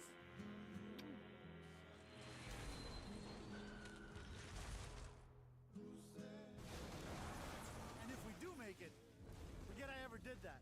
Gracias, Ramito. That was breathtaking. I didn't know you had it in you. Risky, but very exciting. What, the jump or? Both. Idiota. And that was Total Overdose, A Gunslinger's Tale in Mexico. Now we got one last bit of business to talk about before I get into my usual closing thoughts and outro. As while this game unfortunately didn't get a sequel, as Total Overdose 2 Tequila Gun Rising was cancelled when Eidos backed out of funding the game, we would still get something. A spin-off / pseudo remake on the PSP called Chili Con Carnage. Starring Ramiro Cruz again, this game's story is an alternate retelling of the first game. Ram isn't a former I guess you criminal land working up for the here. DEA. Okay, here we Instead, go. he's just trying to avenge his dad's death after he's assassinated by someone driving a combine harvester. Well, okay then. His twin brother Tommy is nowhere to be seen, and Marco the Rat is now his uncle. Chili Con Carnage is way more comedic and cartoonish compared to the original. It's also more streamlined Alright, as it's it time removes for a the little open break. world completely and is I've earned level-based it. instead, with the option to do